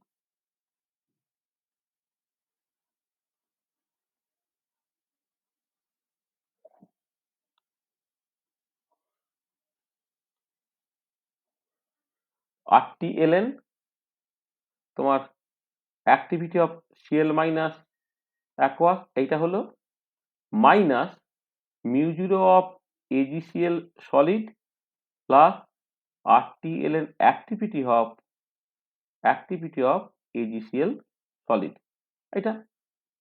সেটা তুমি লেখো এইরকম ভাবে, mu zero of Ag plus aqueous plus mu zero of Cl minus aqueous minus mu zero of AgCl solid, এই একটা পার্ট হলো, প্লাস বাকি যে পার্টটা আছে দেখো RT-ln activity of Ag plus aqueous into activity of Cl minus aqueous, এইরকম হলো এইটুকু, হ্যাঁ। কারণটা কি না, এই as activity of any solid সেটা 1 ধরে নিতে হয়, এটা। আচ্ছা, এবারে খেয়াল করে দেখো এই যে পুরো পার্টটা তুমি করলে এটাকে জাস্ট তুমি ডেল্টা জি জিরো লিখতে পারো, কারণ ডেল্টা জি আর এইটার ক্ষেত্রে দেখো শুধু একটা জিরো হয়ে গেছে, মানে স্ট্যান্ডার্ড ক্ষেত্রে গিভস ফ্রি এনার্জি এইটা প্লাস এটা কত হলো RT-ln, আমি জাস্ট এখানে সাফিক্সটাকে just a plus into a minus এইরকম ভাবে তুমি লিখে রাখলাম, এটা। তাহলে এবারে দেখো যখন ইকুইলিব্রিয়াম চলে এলে কি হলো, অ্যাট ইকুইলিব্রিয়াম তো ডেল্টা জিটা জিরো, দেন কি হবে, দেন খেয়াল করে দেখো ডেল্টা দাঁড়িয়ে গেল, তাহলে RT-ln A plus a minus সেটা হয়ে গেল মাইনাস ডেল্টা জি জিরো। তা ডেল্টা জি যদি তোমার জিরো হয়ে যায় তাহলে অ্যাট ইকুইলিব্রিয়ামে কি হয়ে যাচ্ছে, RT-ln A plus a minus এটা হয়ে গেল, তাহলে এখান থেকে দেখো এ প্লাস এ মাইনাসটা কত হয়ে গেল, e to the power minus delta G zero by RT, এইটা, ঠিক আছে? ঠিক আছে তো এইটা? আচ্ছা, এইটাকে তুমি একটা নাম দিলে, বললে এল এ, তাহলে এই যে এল এটা, এই এল এটাকে বলা হবে তোমার এটা একটা ইকুইলিব্রিয়াম কনস্ট্যান্টের মতো, এটা বলে অ্যাক্টিভিটি সলিবিলিটি প্রোডাক্ট, একে বলা হয় activity solubility product which is a function of temperature only. যেমন ইকুইলিব্রিয়াম কনস্ট্যান্ট ছিল না e to the power minus delta G zero by RT, এখানেও ঠিক একই রকম, এটা একটা ইকুইলিব্রিয়াম কনস্ট্যান্টের স্ট্যাটাসটার, মানে এলে একটা some kind of equilibrium constant, একটা স্প্যারিংলি সলিবল সল্ট, সে তার আয়নের সঙ্গে মানে সলিড স্প্যারিংলি সলিবল সল্ট তার করসপন্ডিং আয়নের সঙ্গে ইকুইলিব্রিয়ামে আছে, তার জন্য তুমি e to the power minus delta G zero by RT বলে একটা টার্ম ডিফাইন করতে পারলে, যেটা বেসিক্যালি ক্যাটায়নের অ্যাক্টিভিটি টু অ্যানায়নের অ্যাক্টিভিটির গুণফল, সেটা হয়ে যাচ্ছে তোমার অ্যাক্টিভিটি সলিবিলিটি প্রোডাক্ট। তার মানে দেখো এই 1:1 ইলেকট্রোলাইট যেটা মানে 1:1 স্প্যারিংলি সলিবল সল্ট যেটা মানে মানে লাইক সিলভার ক্লোরাইড, আমি জাস্ট বলি যে for 1:1 sparingly soluble salt L, এটা হয়ে যাচ্ছে তোমার activity of the cation into activity of the anion, এটা। আর এবারে যদি তুমি এরকম করো for nu plus is to nu minus sparingly soluble salt, তখন কি হবে না এল এটা হয়ে যাবে তোমার a plus to the power nu plus a minus to the power nu minus, এটা এইটা হয়ে যাবে তোমার অ্যাক্টিভিটি সলিবিলিটি প্রোডাক্ট, মানে a plus to the power nu plus a minus to the power nu minus, এটা। এবার 1:1 হয়ে গেলে নিউ প্লাসের জায়গায় 1, নিউ মাইনাসের জায়গায় 1 তুমি বসিয়ে দিলে, এটা। তাহলে দেখো, তাহলে অ্যাক্টিভিটি সলিবিলিটি প্রোডাক্ট এই টার্মটা আমি ডিফাইন করে ফেললাম, যেটা অ্যাকচুয়ালি একটা ট্রু ইকুইলিব্রিয়াম কনস্ট্যান্টের মতো, যেটা শুধুমাত্র টেম্পারেচারের ফাংশন। মানে তুমি বাইরে থেকে কোনো একটা ইম্পিউরিটি অ্যাড করলে, প্রেসার চেঞ্জ করলে, হ্যাঁ কোনো একটা ধরো মানে কোনো একটা কমন আয়ন ওয়ালা ইলেকট্রোলাইট অ্যাড করলে, কোনো কমন আয়ন নাই এরকম একটা ইলেকট্রোলাইট অ্যাড করলে, যাই করো না কেন, টেম্পারেচার যদি চেঞ্জ না করো, তাহলে কোনো একটা স্প্যারিংলি সলিবল সল্টের ক্ষেত্রে কিন্তু অ্যাক্টিভিটি সলিবিলিটি প্রোডাক্টটা কিন্তু তোমার অলওয়েজ কনস্ট্যান্ট। তা দেখো অ্যাক্টিভিটি সলিবিলিটি প্রোডাক্টের ডেফিনেশনটা বুঝতে পারা গেল? হুম, ঠিক আছে, হ্যাঁ স্যার। সবাই বুঝতে পেরেছো যে অ্যাক্টিভিটি সলিবিলিটি প্রোডাক্ট তুমি কেমন করে লিখবে? ধরো আমি বলছি ক্যালসিয়াম ফ্লোরাইড সলিড, সে যখন ডিসোসিয়েট করে, কি করে ডিসোসিয়েট করবে? Calcium 2 plus aqueous plus 2m minus aqueous, এইটা। তা এর ক্ষেত্রে এল এটা আমি কিভাবে ডিফাইন করবো? অ্যাক্টিভিটি অফ ক্যাটায়ন তার power 1 into activity of anion তার পাওয়ার তোমার 2, এটা এরকম ভাবে তোমাকে ডিফাইন করতে হবে, ঠিক আছে। এটা আমি এখানে যেমন মানে silver chloride as for example বলেছি যে silver chloride A plus a minus তুমি লিখলে আর কি। তাহলে এখানে তোমার জাস্ট যেহেতু 1:2 ইলেকট্রোলাইট, সেখানে তোমার নিউ প্লাসটা হচ্ছে 1 আর নিউ মাইনাস থেকে 2, তার মানে a plus into a minus তার স্কয়ার হয়ে যাবে। বোঝা গেল অ্যাক্টিভিটি সলিবিলিটি প্রোডাক্টটা কি? বলো। আচ্ছা এবারে দেখো নাও, দেখো এল এটা নাও ফর এই 1:1 ইলেকট্রোলাইটটাই বলছি, ফর 1:1 ইলেকট্রোলাইট এ প্লাসটা মানে এল এটাকে যদি a plus into a minus থাকে, এ প্লাসটা কি gamma plus into C plus by C zero, মানে অ্যাক্টিভিটিটা কি হয়, অ্যাক্টিভিটি কোএফিসিয়েন্ট ইন্টু কনসেন্ট্রেশন হয়। এবারে কনসেন্ট্রেশনকে সবসময় সি জিরো দিয়ে ভাগ করে দিতে হয় তাই ইউনিটলেস করার জন্য। আর এ মাইনাসটা কি হবে gamma minus into C minus by C zero, এইটা। তাহলে এ প্লাসটা তুমি বসালে এইটা, আর এ মাইনাসটা তুমি এইটা বসালে, এটা তোমার অ্যাক্টিভিটিটা হচ্ছে অ্যাক্টিভিটি কোএফিসিয়েন্ট ইনটু কনসেন্ট্রেশন, সেই মতো করে আমি লিখেছি। তাহলে কি হলো দেখো gamma plus gamma minus C plus C minus by C zero তার স্কোয়ার হলো। আচ্ছা গামা প্লাস গামা মাইনাস মানে কি গামা প্লাস মাইনাস তার স্কোয়ার, তো মানে gamma plus minus by definition কি gamma plus gamma minus root over half, মানে গামা প্লাস মাইনাস তার স্কোয়ার হয়ে গেল। আচ্ছা এবারে সি প্লাস আর C minus by C zero square, এইটা এটা বেসিক্যালি কি এইটাকে আমি নাম দিচ্ছি এল এস, তার মানে এল এটা হয়ে গেল তোমার এইটা, যেখানে এল এসটা কি না এল এস যেটা সেটা হচ্ছে C plus into C minus by C zero is called the concentration solubility product. আগেটা হলো অ্যাক্টিভিটি সলিবিলিটি প্রোডাক্ট, এটা হচ্ছে কনসেন্ট্রেশন সলিবিলিটি প্রোডাক্ট। এটা 1:1 ইলেকট্রোলাইটের ক্ষেত্রে। তাহলে ফর তোমার nu plus is to nu minus electrolyte, এলএসটা তোমাকে ডিফাইন করতে হবে C plus to the power nu plus, C minus to the power nu minus by C zero to the power nu plus plus nu minus, এটা হবে এটা। And তখন এল এটা হয়ে যাবে গামা প্লাস মাইনাস তার পাওয়ার হচ্ছে নিউ ইন্টু তোমার এলএস, এটা হবে তোমার সম্পর্কটা। তাহলে দেখো তুমি আগেরটা পেয়েছিলে অ্যাক্টিভিটি সলিবিলিটি প্রোডাক্ট, এখন একটা নতুন টার্ম তুমি পেলে যাকে বলা হচ্ছে কনসেন্ট্রেশন সলিবিলিটি প্রোডাক্ট। তাহলে অ্যাক্টিভিটি সলিবিলিটি প্রোডাক্ট এবং কনসেন্ট্রেশন সলিবিলিটি প্রোডাক্ট তারা কিন্তু আলাদা। তাহলে এই যে এটা হচ্ছে অ্যাক্টিভিটি সলিবিলিটি প্রোডাক্ট, আর যেখানে কি ছিল a plus into a minus, মানে 1:1 ইলেকট্রোলাইটের ক্ষেত্রে। কিন্তু কনসেন্ট্রেশন সলিবিলিটি প্রোডাক্ট কিন্তু C plus C minus by C zero, concentration solubility product এইটা। আচ্ছা, এবারে কনসেন্ট্রেশন সলিবিলিটি প্রোডাক্ট সম্বন্ধে 2-4টা কথাবার্তা দেখে। এটা তো ইউনিটলেস, কারণ আমার সি প্লাসের যা ইউনিট হবে সি জিরো দিয়ে ব্যালেন্স হয়ে যাবে, সি মাইনাসের যে ইউনিট হবে সি জিরো দিয়ে ব্যালেন্স হয়ে যাবে, তার মানে এই জিনিসটা অ্যাকচুয়ালি তোমার ইউনিটলেস। ঠিক আছে, হ্যাঁ, কনসেন্ট্রেশন সলিবিলিটি প্রোডাক্ট ইউনিটলেস। আচ্ছা, এবারে দেখো খেয়াল করে এল এটা হচ্ছে gamma plus minus square into L S তো। আচ্ছা, এবারে যেহেতু gamma plus minus may depend on other factors such as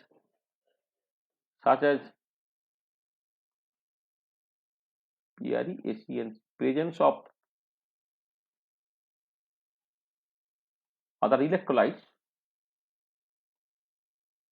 and gamma plus minus may depend on other factors such as presence of other electrolytes, then LS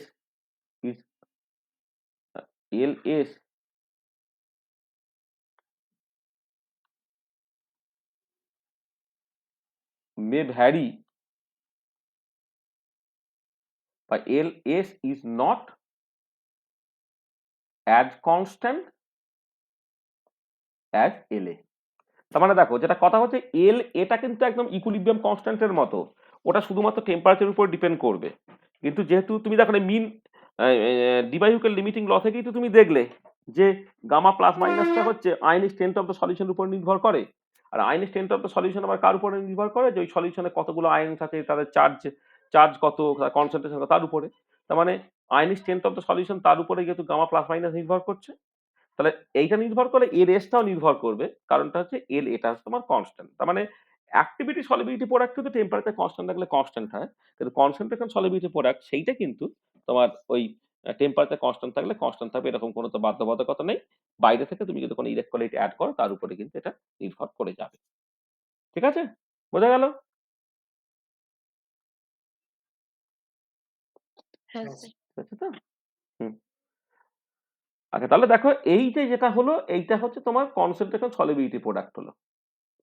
আচ্ছা, এবারে খেয়াল করে দেখো যে যদি 1:1 ইলেকট্রোলাইট হয়, তাহলে সি প্লাসটা is nothing but the solubility, C minus is nothing but the solubility. এই যে আমি এখানে প্রথমে লিখে রেখেছিলাম, দেখো এই সি প্লাসটা কোথায় একটা লিখলাম এখানে, সব প্রথমে কোথায় সব যখন স্প্যারিং সলিবলস যখন এই দেখো এখানে দেখো এই যখন 1:1 ইলেকট্রোলাইট, সি প্লাস হচ্ছে তার সলিবিলিটি বা সি মাইনাস হচ্ছে সলিবিলিটি। তাহলে সলিবিলিটির সঙ্গে কনসেন্ট্রেশন সলিবিলিটি পরে একটা সম্পর্ক তুমি পেয়ে যাচ্ছ, পাচ্ছ না? দেখো তোমার এল এসটা যেটা basically S by C zero তার স্কোয়ার হয়ে যাচ্ছে ফর 1:1 ইলেকট্রোলাইট। 1:1 ইলেকট্রোলাইটের ক্ষেত্রে কিন্তু তোমার এই মানে এইটা হয়ে যাচ্ছে এস বাই সি জিরো তার স্কোয়ার হয়ে যাচ্ছে। আর এবারে ধরো যদি এরকম হতো A nu plus B nu minus solid, যদি এইরকম ভাবে ডিসোসিয়েট করে নিউ প্লাস ধরো A Z plus aqueous plus nu minus B Z minus aqueous হতো। আচ্ছা, এখন কিন্তু সি প্লাস যদি সলিবিলিটি এস হয়, তা সি প্লাসটা কিন্তু লিখতে হতো gamma plus into S, C মাইনাসটাকে লিখতে হতো গামা মাইনাস ইন্টু এস। তাহলে তখন দেখো এল এসটা যেটা হচ্ছে কনসেন্ট্রেশন অফ ক্যাটায়ন তার পাওয়ার হচ্ছে nu plus, concentration of anion তার পাওয়ার নিউ মাইনাস বাই তো C zero to the power nu plus plus nu minus ছিল তো। এখানে তুমি এটাকে বসাবে, তার মানে কি হবে, gamma plus to the power nu plus, gamma minus to the power nu minus, এই দুটো আলাদা করে থেকে যাবে, এস বাই সি জিরো, তার পাওয়ার হচ্ছে তোমার nu plus plus nu minus হবে। তখন সম্পর্কটা হবে এইটা। দেখো পরিষ্কার 1:1 ইলেকট্রোলাইটের ক্ষেত্রে তুমি just new plus nu minus থেকে জাস্ট 1 করে দাও, তাহলে দেখো যেমন পেয়েছো সেটা তো পেয়েই যাচ্ছ। সরি, এটা কি করলাম, এটা ভুল করলাম। হ্যাঁ ঠিক আছে, এটা এটা এটা এটা এটা নিউ হতো, গামা লেখা হয়ে গেছে। মানে কনসেন্ট্রেশন এই প্লাসটা হচ্ছে এটা গামার মতো দেখতে হয়ে গেছে, এটা নিউ হবে এগুলো সব। এটা নিউ, এটা নিউ। তো এটা কত হবে তাহলে? তাহলে nu plus to the power nu plus, nu minus to the power nu minus, এটা তোমার আলাদা করে গুণ থাকবে, তার সঙ্গে S by C zero whole to the power nu plus plus nu minus. এটা হচ্ছে তোমার সম্পর্কটা।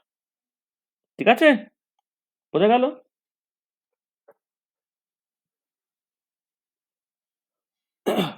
ঠিক আছে তো? তাহলে আমি যেটা, তাহলে দেখো আমি কি করলাম এখানে, আমি তোমার স্প্যারিং সলিউবল সল্টের জন্য আমি সলিবিলিটি ডিফাইন করেছি, অ্যাক্টিভিটি সলিবিলিটি প্রোডাক্ট ডিফাইন করেছি, কনসেন্ট্রেশন সলিবিলিটি প্রোডাক্ট ডিফাইন করেছি, অ্যাক্টিভিটি সলিবিলিটি প্রোডাক্টের সঙ্গে কনসেন্ট্রেশন সলিবিলিটি প্রোডাক্টের সম্পর্ক তোমার নিয়ে এসেছি, আর সলিবিলিটির সঙ্গে তোমার কনসেন্ট্রেশন সলিবিলিটি প্রোডাক্টের সম্পর্ক আমরা এনে দিয়েছি আর কি। তো দেখো এই যে জায়গাটা আলোচনা করলাম সেই জায়গাটা কারো কোনো অসুবিধা আছে না, ঠিক আছে? ঠিক আছে তো? স্যার হ্যাঁ বলো। স্যার এই লাস্ট পার্টে যে এলএসি মানে গাম mu plus is to mu minus ইলেকট্রোলাইটের জন্য যেটা করলেন সেটা আবার একটু বলতে পারবে? এই তো দেখো, যখন তুমি ডিসোসিয়েট করছে, নিউ প্লাসটা ক্যাটায়ন দিচ্ছে, নিউ মাইনাসটা অ্যানায়ন দিচ্ছে, তো তাহলে কনসেন্ট্রেশন অফ ক্যাটায়ন কত হবে, নিউ প্লাস ইনটু তার সলিবিলিটি। তাহলে আমি একটা এক্সাম্পল দিই, তাহলে তুমি পরিষ্কার বুঝতে, ধরো ক্যালসিয়াম ফ্লোরাইড, হ্যাঁ সলিড, ঠিক আছে, সে এই ইকুইলিব্রিয়ামটা করলো, তার ক্যালসিয়াম 2 প্লাস হচ্ছে প্লাস 2 এম মাইনাস হচ্ছে, এটা অ্যাকোয়াস, এটা অ্যাকোয়াস, ঠিক আছে। তাহলে এবারে বলো যে ক্যাটায়ন যদি ক্যালসিয়াম ফ্লোরাইডের সলিবিলিটি এস হয়, তাহলে সলিউশনে ক্যালসিয়াম 2 প্লাসের কনসেন্ট্রেশন কত হবে, সেটা এস এর সঙ্গে সমান হবে, কিন্তু এম মাইনাসের কনসেন্ট্রেশনটা কত হবে, 2 ইন্টু এস হবে না, তাই তো? হ্যাঁ স্যার। তাহলে এবারে কনসেন্ট্রেশন সলিবিলিটি প্রোডাক্ট ডেফিনেশনটা কি, C plus into C minus by হচ্ছে তোমার জাস্ট এই যেটা আমি লিখেছি আর কি এখানে, যে এলএস বাই ডেফিনেশনটা কি হচ্ছে না, C plus to the power nu plus C minus to the power nu minus by C zero to the power nu plus plus nu minus, মানে সি জিরো, সি প্লাস তার power 1, C minus তার পাওয়ার 2, আর C zero তার পাওয়ার 3, এইটা ঠিক আছে। এবারে C প্লাসের জায়গায় তুমি এস বসিয়ে দাও, তাহলে এস হলো, সি মাইনাসের জায়গায় 2s বসিয়ে দাও, তাহলে 2s তার স্কোয়ার হলো বাই সি জিরো তার কিউব হয়ে গেল, তার মানে কত হচ্ছে 4s বাই সি জিরো তার কিউব হবে, বুঝতে পারলে? হ্যাঁ স্যার। এইটা আর কি। হুম, হুম। ঠিক আছে তো? আর এবারে আমি যেটা করব সেটা হচ্ছে যে তোমার, বলো কিছু বলবে? Effect of addition of inert electrolyte, effect of addition of inert electrolyte, মানে আমি সলিবিলিটি বা সলিবিলিটি প্রোডাক্টে তোমার ইনার্ট ইলেকট্রোলাইটের এফেক্টটাকে তো দেখতে চাইছি। মানে ইনার্ট ইলেকট্রোলাইট মানে হচ্ছে তোমার an electrolyte that gives ions which are not common to any ions obtained from the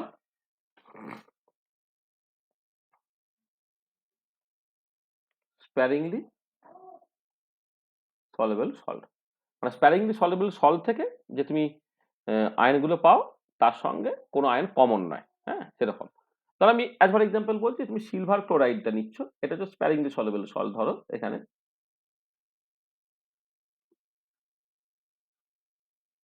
soluble salt, সেই ইকুইলিব্রিয়ামে তোমার Ag প্লাস অ্যাকোয়াস প্লাস ধরো Cl মাইনাস অ্যাকোয়াস, এই দুটো আয়ন তৈরি করছে, তো তুমি তাতে অ্যাড করলে তাহলে KNO3 অ্যাড করলে, KNO3 সে কি করলো, ডিসোসিয়েট করে K plus aqueous plus NO3 minus aqueous দিল। দেখো এইটা হচ্ছে তোমার ইনার্ট ইলেক্ট্রোলাইট। কেন ইনার্ট ইলেক্ট্রোলাইট? কারণ এখান থেকে যে আয়নগুলো পাওয়া যাচ্ছে, সেই আয়নগুলোর সঙ্গে হচ্ছে সিলভার ক্লোরাইড থেকে যে আয়নগুলো পাওয়া যাচ্ছে, কোনো আয়নই তোমার কমন নয়। ঠিক আছে? আচ্ছা, আর এবারে কথা হচ্ছে যে যদি তুমি সিলভার ক্লোরাইডের সলিবিলিটি বা সলিবিলিটি প্রোডাক্টে এই যদি পটাশিয়াম নাইট্রেট টাইপের এরকম একটা ইনার্ট ইলেক্ট্রোলাইট অ্যাড করো, তাহলে কি ঘটবে? ঠিক আছে? আচ্ছা, কি ঘটবে সেটা বোঝার জন্য খেয়াল করো, দেখো তুমি এই যে কতগুলো জিনিস খেয়াল রাখো, যে আয়নিক স্ট্রেংথ আইটা বাই ডেফিনেশন কি না, half summation over I C I Z I square, এটা হচ্ছে আয়নিক স্ট্রেংথ। আচ্ছা, তারপরে আছে Debye Huckel limiting law.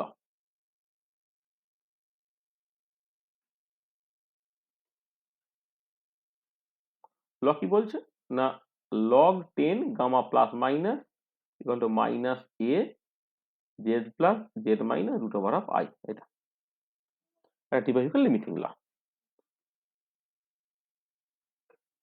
আচ্ছা, এটা আচ্ছা, এবারে কি, এবারে অ্যাক্টিভিটি সলিবিলিটি প্রোডাক্টের সাথে কনসেন্ট্রেশন সলিবিলিটি প্রোডাক্টের সম্পর্কটা কি, এইটা L equal to gamma plus minus into L S, এইটা ঠিক আছে। আচ্ছা, এল এসটা আবার কিরকম ভাবে ডিফাইন, এল এসটা হচ্ছে গামা প্লাস মাইনাস তার, সরি আমি উল্টো দিকে বলি, সলিবিলিটিটা কিরকম ভাবে এই পার্টিকুলার কেসে ডিফাইন হবে, মানে 1:1 ইলেক্ট্রোলাইটের ক্ষেত্রে এসটা সেটা হচ্ছে root over of L S into C zero. দেখো এখানে 1:1 ইলেক্ট্রোলাইটের জন্য তোমার কোথায় গেল বলো তো, কোথায় লিখলাম আমি, এই যে এল এসটা কত, এস বাই সি জিরো তার স্কোয়ারটা, তাহলে এসটা কত হবে, root over of L S into C zero. মানে তুমি কনসেন্ট্রেশন সলিবিলিটি প্রোডাক্টকে তুমি সি জিরো দিয়ে যদি গুণ করে, সি জিরো মানে 1 মোল পার লিটার, কিন্তু সি জিরো হচ্ছে তোমার 1 মোল পার লিটার, এটা যদি গুণ করে তার সলিবিলিটি পেয়ে যাবে। তো আমি ধরো কতগুলো ইকুয়েশন তোমার এখানে বলে রাখলাম, কি কি বলে রাখলাম, যে আয়নিক স্ট্রেংথ বলে রাখলাম, ডি বাই হুকেল লিমিটিং ল বলে রাখলাম, অ্যাক্টিভিটি সলিবিলিটি প্রোডাক্ট এবং কনসেন্ট্রেশন সলিবিলিটি প্রোডাক্ট আমি সম্পর্কটাকে বলে রাখলাম এটা, আর সলিবিলিটির সঙ্গে সলিবিলিটি প্রোডাক্টের সম্পর্ক বললাম। আচ্ছা, এবারে দেখো তুমি যখন একটা ইনার্ট ইলেকট্রোলাইট অ্যাড করছো, তাহলে ionic strength of the solution কি হবে, বাড়বে তো, তাই না? হ্যাঁ স্যার। তাহলে আয়নিক স্ট্রেংথ যদি বেড়ে যায় তাহলে কি হবে দেখো তো, আই যদি বাড়ে log 10 গামা প্লাস মাইনাস কমবে, অর্থাৎ মিন অ্যাক্টিভিটি কোএফিসিয়েন্টটা কমবে। ঠিক আছে, এখানে মাইনাস সাইন আছে, তাই না? তাহলে ionic strength of the solution যদি বেড়ে যায় তাহলে log 10 গামা প্লাস মাইনাস কমবে, অর্থাৎ গামা প্লাস মাইনাসটা কমবে। আচ্ছা, গামা প্লাস মাইনাস যদি কমে যায় তাহলে এল এস কি হবে, বাড়বে, কারণ এল এটা হচ্ছে কনস্ট্যান্ট, যদি টেম্পারেচার কনস্ট্যান্ট থাকে, আর এল এস যখন বাড়লো এস কি হবে, তোমার বাড়বে। বোঝা গেল? হ্যাঁ স্যার। তাহলে কি হলো দেখো, তাহলে এখানে যেটা দাঁড়াচ্ছে, with the addition of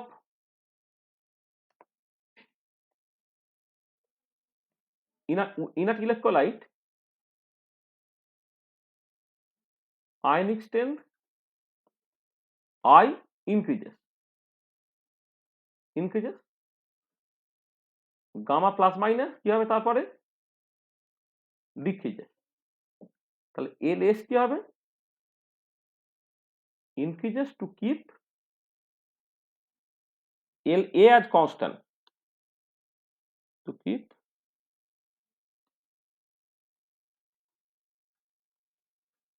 LA as constant, temperature যদি চেঞ্জ না করো তোমার এল এটা পাল্টাবে না, ইনক্রিজ।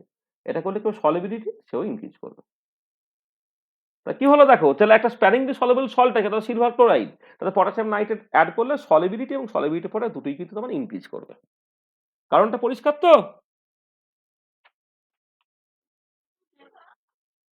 হ্যাঁ স্যার। তাহলে এটা হচ্ছে effect of addition of inert electrolyte. আচ্ছা, এবারে হচ্ছে নেক্সট আমি যেটা করব,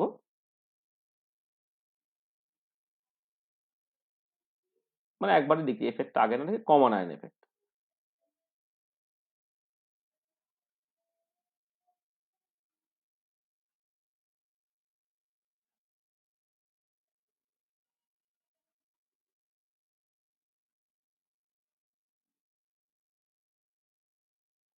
কমন আয়ন এফেক্ট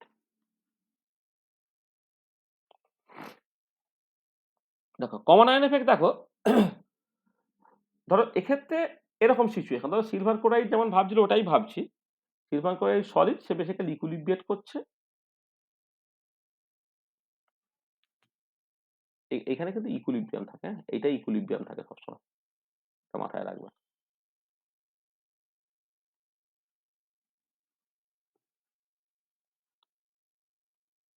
তো সিলভার ক্লোরাইড সলিড, এবারে তুমি ধরো কেস কে পটাশিয়াম নাইট্রেট ইউজ না করে কেস সিএল অ্যাড করলে, কে সিএল অ্যাড করলে কি হবে, সে তো পুরো ডিসোসিয়েট করে কে প্লাস দিয়ে দেবে, প্লাস সিএল মাইনাস দিল তো। বুঝতে পারছো তো যে এজিসিএল থেকে যে আয়ন পাচ্ছ, কেসিএল থেকে তুমি একটা আয়ন পেলে সিএল মানে যেটা হচ্ছে কমন, তো মানে পরিষ্কার বোঝা গেছে এই কমন আয়ন পেয়ে গেলে, তুমি কমন আয়ন পেলে, কমন আয়ন, তবে সেই কমন আয়নসের এফেক্টটাকে দেখতে হবে তোমার।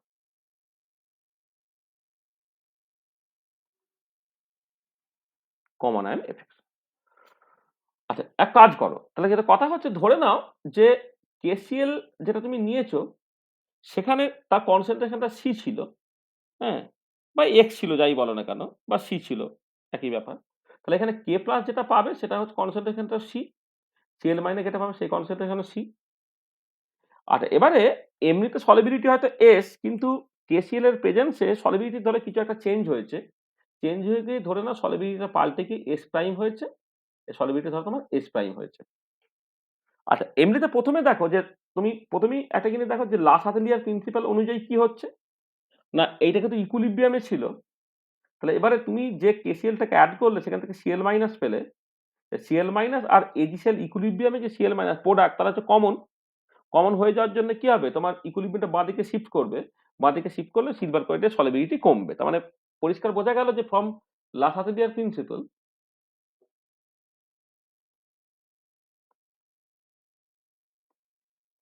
From Le Chatelier principle solubility should decrease, solubility decrease করতে হবে। কেন ডিক্রিজ করতে হবে, কোয়ালিটেটিভ ভালো করে বুঝে নাও যে তুমি আগে তো এই ইকুইলিব্রিয়ামটা ছিল এজিসিএল, সেখান থেকে এজি প্লাস এবং সিএল মাইনাস তৈরি হচ্ছে, কেসিএল অ্যাড করলে, কেসিএল এমন একটা ইলেকট্রোলাইট যার ক্ষেত্রে কমন আয়ন আছে, অ্যাড করলে কি দাঁড়াচ্ছে, দেখো তোমার এই কমন আয়ন ওয়ালা ইলেকট্রোলাইট যখন অ্যাড করছে তখন প্রোডাক্টের কনসেন্ট্রেশনটা বেড়ে গেল। লাসাথিলের প্রিন্সিপাল দুদিন আগেই তোমাকে পড়িয়েছি, তাহলে প্রোডাক্টের কনসেন্ট্রেশন বেড়ে গেলে ব্যাকওয়ার্ড রিঅ্যাকশন ঘটবে, অর্থাৎ more and more C L minus will combine with A G plus to form undissociated silver chloride, যেখানে সলিবিলিটি তোমার কমে যাবে। আর সলিবিলিটি কতখানি কমবে সেটাকে বোঝার জন্য তুমি খেয়াল করে দেখো যে পরে যদি অ্যাক্টিভিটি সলিবিলিটি পরে একটা এল এ প্রাইম হয়, আর আগে যদি অ্যাক্টিভিটি সলিবিলিটি পরে এল এ হয়, এই দুটো সমান হবে, এটা ঠিক আছে তো। তাহলে এবারে এইটাকে তুমি লেখো just gamma plus minus prime তার স্কোয়ার ইন্টু এল এস, এইটা লেখো gamma plus minus into L S prime, gamma plus minus into L S, এটা ভাবো। মানে তোমার অ্যাক্টিভিটি সলিবিলিটি প্রোডাক্টটা কনস্ট্যান্ট থাকবে, ঠিক আছে, অ্যাক্টিভিটি সলিবিলিটি প্রোডাক্টটা তোমার কনস্ট্যান্ট থাকবে। তাহলে অ্যাক্টিভিটি সলিবিলিটি প্রোডাক্ট পরে হচ্ছে এটা, আগে ধরো এটা হয়েছে। আর এবারে তোমার অ্যাক্টিভিটি সলিবিলিটি প্রোডাক্ট যেটা, সেটা হচ্ছে তোমার মানে সবসময় যেটা হয় আর কি, তোমার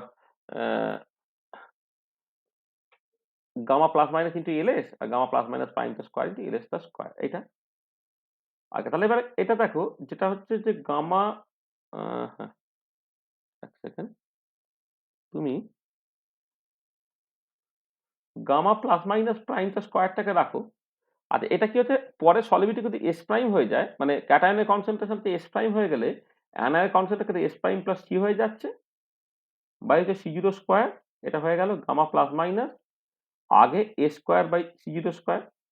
মানে যেটা কথা হচ্ছে যে ক্যাটায়নের কনসেন্ট্রেশনটা এখন কত, এস প্রাইমই, অ্যানায়নের কনসেন্ট্রেশন কত, এস প্রাইম প্লাস সি, সেটা আমি লিখেছি এইটা।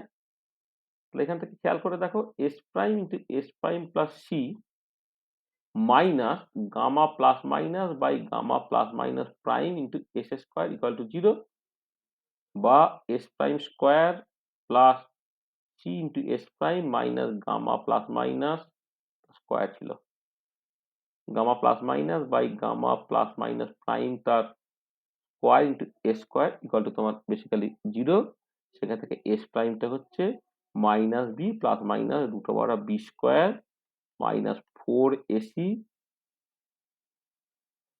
মাইনাস মাইনাস প্লাস হয়ে যাবে 4ac gamma plus minus by gamma plus minus prime তার square into S square by হচ্ছে তোমার 2a।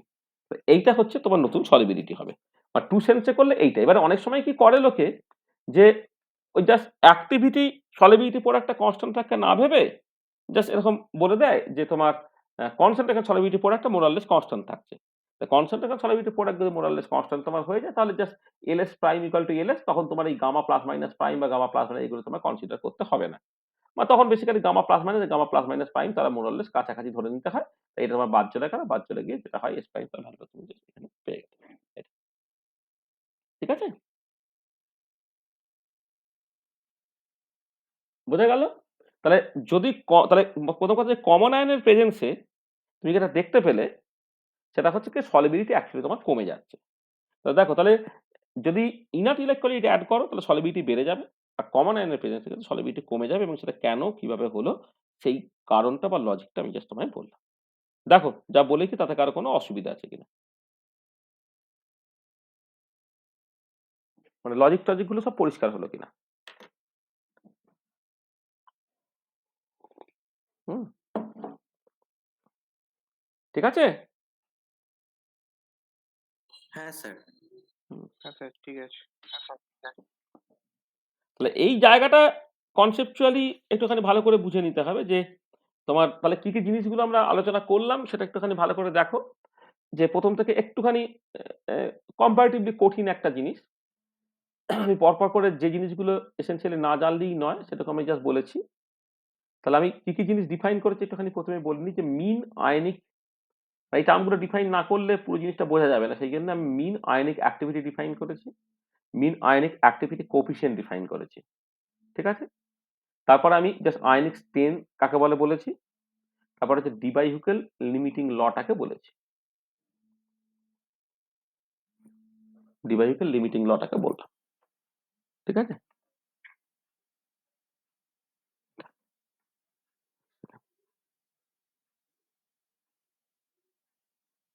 হ্যাঁ সরি, হ্যাঁ ডিবাই-হুকেল লিমিটিং লটাকে বললাম।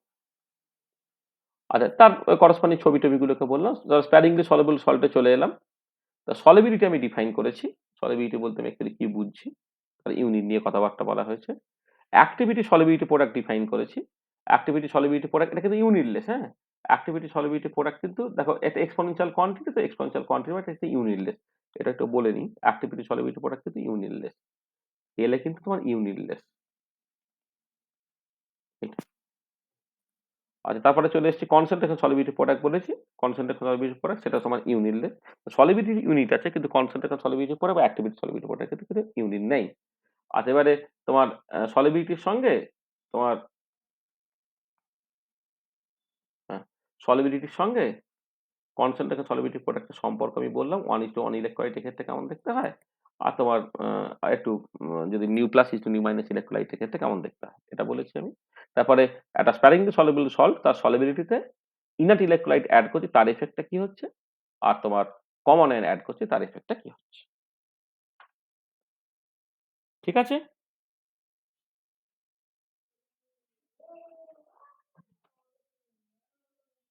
হ্যাঁ স্যার। বুঝছো তো? আচ্ছা,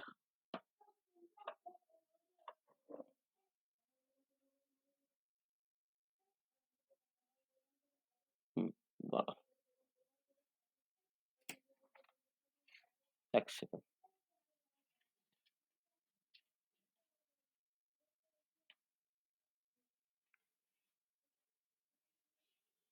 এক সেকেন্ড, তোমাকে একটা প্রবলেম আমি করতে দিই। এখন করো প্রবলেমটা।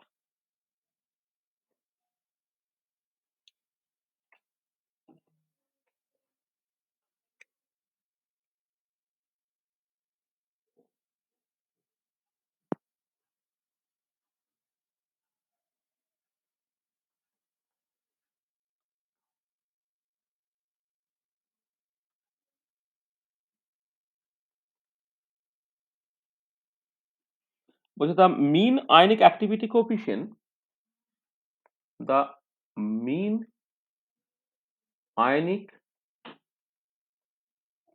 activity coefficient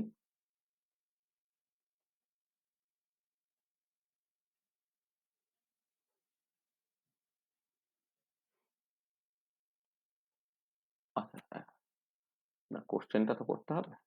দাঁড়াও, ফাইন বলে একটা জুড়ে দিই,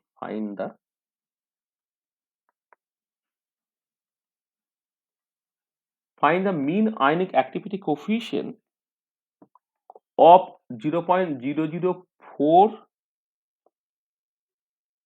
molal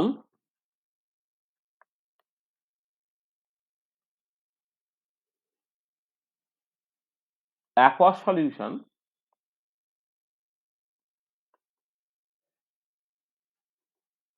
of calcium chloride at 25 degree centigrade.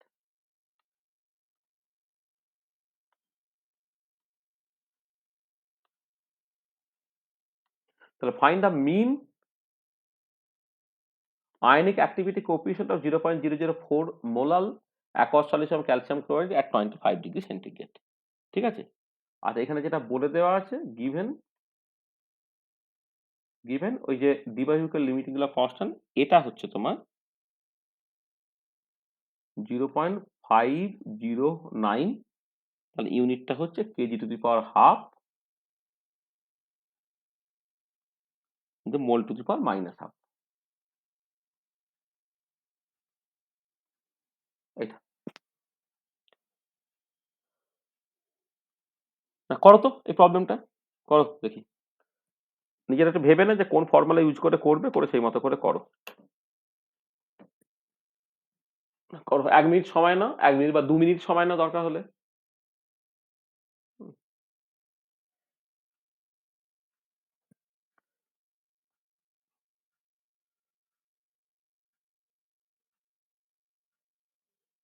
কেমন করে করবে করো, নিজেরা ভেবে না, ভেবে নিয়ে আমায় বলবে। হ্যাঁ, করে উত্তর টুত্তর কি হবে বলো।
হলে বলবে।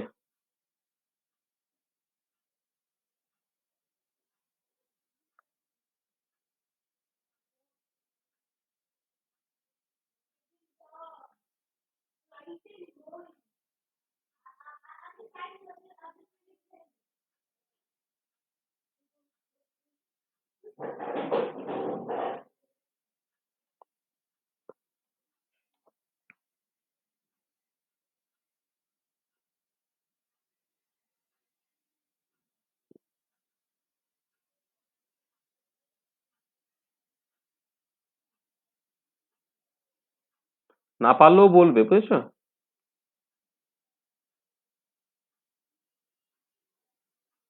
কিভাবে এগোচ্ছ বলবে? স্যার প্রথমে আয়নিক স্ট্রেংথটা ক্যালকুলেট করে তারপরে হুম লিমিটিং লটা লাগে। লিমিটিং লটা অ্যাপ্লাই করলে হয়ে যাবে। হ্যাঁ, একদমই ঠিক বলেছো। করো তাহলে। তাহলে আইটা প্রথমে বের করো, half summation over I C I Z I square, এটা প্রথমে বের করে নাও। তাহলে হাফ। আচ্ছা, একটা জিনিস খেয়াল করো যে ক্যালসিয়াম ক্লোরাইড যখন ভাঙছে, ক্যালসিয়াম 2+ হবে, প্লাস 2Cl মাইনাস হবে তো। তাহলে এখানে ক্যালসিয়াম মানে ক্যাটায়নের কনসেন্ট্রেশন তাহলে কত এখানে? স্যার সি আর তারপরে 2C হবে। একদমই। এটা যদি সি হয় তাহলে অ্যানায়নের কনসেন্ট্রেশন কিন্তু 2C, যেখানে সিটা কত বলে দিয়েছে না 0.004 মোলার, মানে কত মোল পার কেজি, তাই তো? এটা তাহলে তুমি যখন ভেঙে যখন লিখবে ক্যালসিয়াম মানে ক্যালসিয়াম 2+ এর concentration into charge of calcium 2+ তার square plus concentration of Cl minus into charge of Cl minus তার স্কোয়ার, হলো কত 1/2। কনসেন্ট্রেশন অফ এইটা হয়ে যাচ্ছে 0.004। আমি শেষে ইউনিটটা একবারে বসাবো। চার্জটা হচ্ছে +2 তার স্কোয়ার প্লাস এইটা হচ্ছে 2 ইন্টু 0.004 ইন্টু -1 তার স্কোয়ার হয়ে গেল। তার ইউনিটটা হয়ে গেল কত?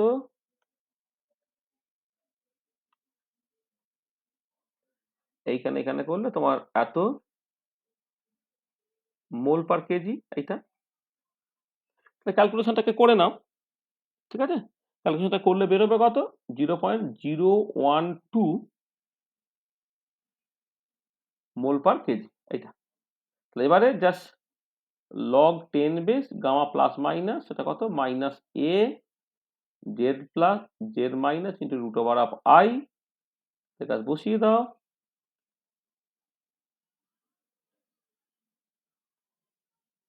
Over I minus 0.509। এত ইউনিটটা আছে কত তোমার? ইউনিটটা বলে দেওয়া আছে, দেখো KG two the power half mole two the power minus half. আচ্ছা, এটা হচ্ছে +2 ইন্টু -1 তার মড হয়ে যাবে, আর রুট ওভার অফ 0.012 এই মোল পার কেজি, তার স্কোয়ার রুট আছে, মানে ইউনিটগুলো কেটে কুটে চলে গেল, ওটাকে এটা ইউনিটলেস নাম্বার হয়ে যাবে, সেটা বেরোবে হচ্ছে -0.1115 এর মতো এইটা। আর এইখান থেকে তোমার দরকার হচ্ছে গামা প্লাস মাইনাসটা, সেটা হচ্ছে 10 টু দি পাওয়ার মাইনাস 0.1115 এইটা হবে। সে উত্তরটা বেরোবে হচ্ছে 0.7736। 0.7736 দিস ইজ দ্য অ্যান্সার। ঠিক আছে, দেখো মিলিয়ে দেখে না।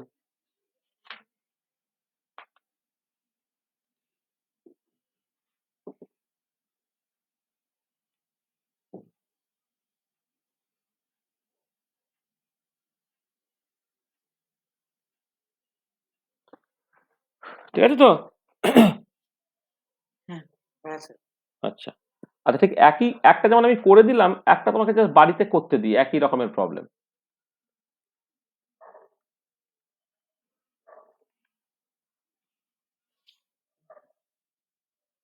Find the mean ionic activity coefficient for a 0.01 molar aqueous solution of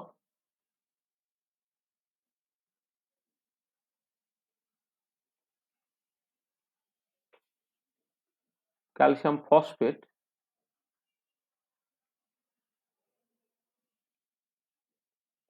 at 25 degree centigrade।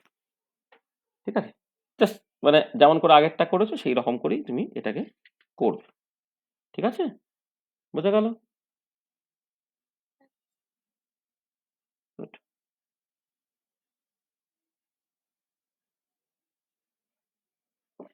Numerical problem এটা তুমি আগেরটা যেমন করে করেছো এটাও সেই রকম ভাবেই করো।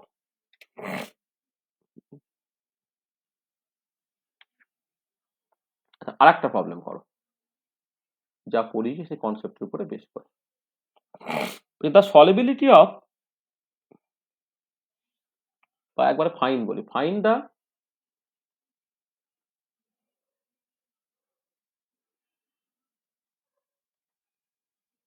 solubility of PbI2 in 0.1 molar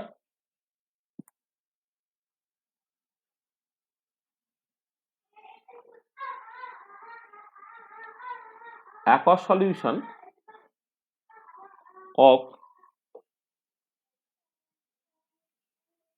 Ki, এইটা আচ্ছা দেওয়া আছে কি, given a concentration solubility product LS, যেটা বলছি আর কি, given concentration solubility product LS টা হচ্ছে তোমার 7.1 into 10 to the power -9, এইটা। আর এখানে তুমি যেটা করবে যে ওই মানে এফেক্ট অফ আয়নিক স্ট্রেনটাকে তুমি ইগনোর করো, মানে এখানে বলে নি ignore the effect of ionic strength. মানে আয়নিক স্ট্রেন্থের এফেক্টটা ইগনোর করা মানে হচ্ছে তোমার যেমন দেখো অ্যাক্টিভিটি সলিবিলিটি প্রোডাক্ট কনস্ট্যান্ট হয়, কনসেন্ট্রেশন সলিবিলিটি প্রোডাক্ট তো কনস্ট্যান্ট নয়, কিন্তু তুমি যদি ধরে নাও যে কেআই অ্যাড করার জন্য তোমার মিন অ্যাক্টিভিটি কোএফিসিয়েন্টে কিছু চেঞ্জ হচ্ছে না, অর্থাৎ আয়নিক স্ট্রেন্থ বা ইত্যাদি কিছু চেঞ্জ হচ্ছে না আর কি, তখন তার এফেক্টটাকে তুমি সিম্পলি বাদ দিয়ে দেবে আর কি, শুধুমাত্র কমন আয়ন এফেক্ট থেকে পুরো প্রবলেমটা তোমাকে করতে বলা হচ্ছে আর কি। সেই জন্যই বলছি ignore the effect of ionic strength. হ্যাঁ, আয়নিক স্ট্রেন্থের এফেক্ট তোমাকে ধরতে গেলে বারণ করা হচ্ছে। মানে এখানে যে এই যে আমি যে এই যে প্রবলেমটাকে করেছি না, এখানে কি হয় না, মোস্ট অফ দ্য কেসে এটা করা হয়, এখানে আমি বলে নিই আর কি, in most of the cases ঠিক আছে না, এই গামা প্লাস মাইনাস প্রাইম আর গামা প্লাস মাইনাসটা সমান ধরে নেওয়া হয়। সমান ধরে নিলে কি হবে, এলএস প্রাইমটা এলএস এর সঙ্গে সমান হয়ে যাবে, তখন এস প্রাইমটা হচ্ছে minus C plus minus root over of C square plus 4s square by হচ্ছে 2, এরকম ভাবে তুমি লিখতে পারবে। এটা ওটা মোস্ট অফ দ্য কেস তোমাদের লেভেলে যে ক্যালকুলেশন গুলো থাকবে ইউজুয়ালি হচ্ছে এই মিন অ্যাক্টিভিটি কোএফিসিয়েন্ট এফেক্ট গুলোকে তোমাকে ধরতে বারণ করে, জাস্ট বলে দেয় যে কনসেন্ট্রেশন সলিবিলিটি প্রোডাক্টটাই মোরাললেস তোমার কনস্ট্যান্ট থাকছে, সেই মতো করে ক্যালকুলেশন করে তোমার বলতে হবে। ঠিক আছে, বলো তাহলে কি হবে, এটা করো, কি ফর্মুলা দিয়ে করবে এবং কেমন করে করবে, সময় নাও।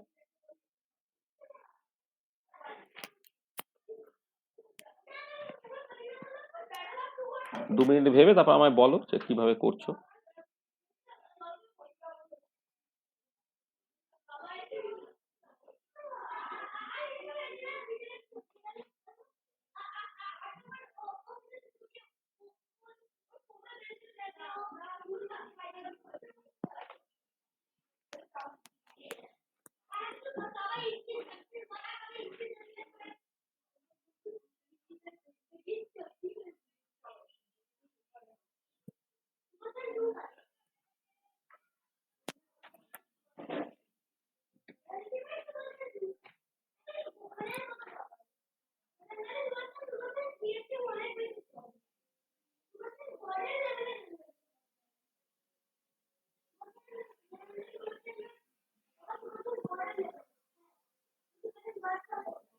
আরে বাড়িতে চেষ্টা করবে?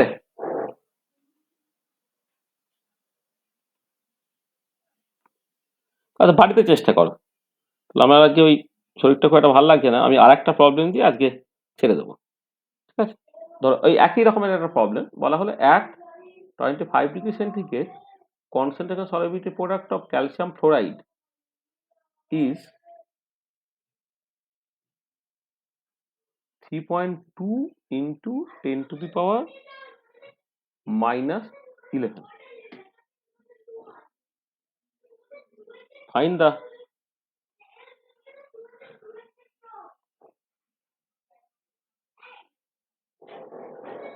solubility of calcium fluoride in at 25 LS of the aqueous solution একটা লিখে রাখি, aqueous solution of calcium fluoride is 3.2 into 10 to the power minus 11.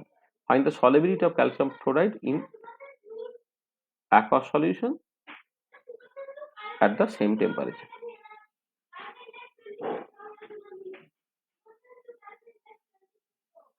Temperature 25 degree আছে, তাহলে এখানে তোমার অ্যাক্টিভিটি কনসেন্ট্রেশন সলিবিলিটি প্রোডাক্ট বলে দেওয়া আছে, সেখান থেকে আমি তোমাকে বের করতে দিচ্ছি কেন, সেটা হচ্ছে সলিবিলিটি বের করতে দিচ্ছি। কনসেন্ট্রেশন সলিবিলিটি প্রোডাক্টের সঙ্গে সলিবিলিটির সম্পর্ক যা শেখানো হয়েছিল সেখান থেকে তুমি করে ফেলবে। ঠিক আছে, আচ্ছা এটা আইনস্টাইনটা একটা বের করে দিই, করতে দিই। প্রবলেম ধরো বললাম find the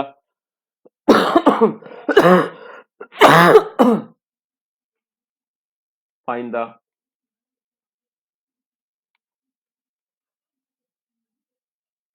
ion strength of 0.1 molar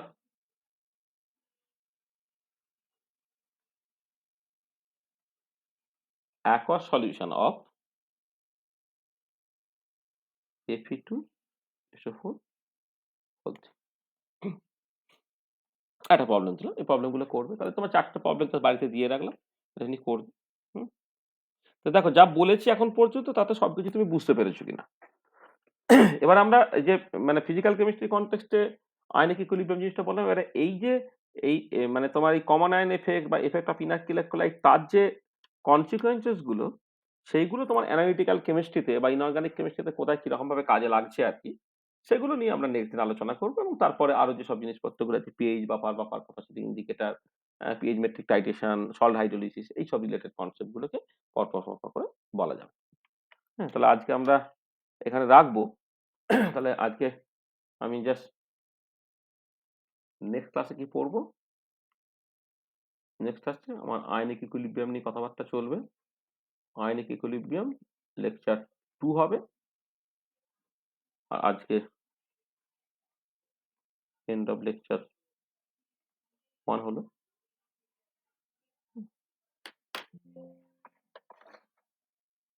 তো দেখো যা বলতে চেয়েছি বা বোঝাতে চেয়েছি সব বুঝতে পেরেছো তো?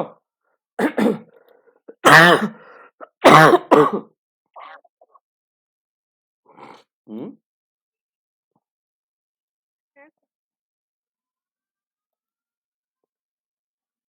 খুব কঠিন লেগেছে নাকি? না স্যার।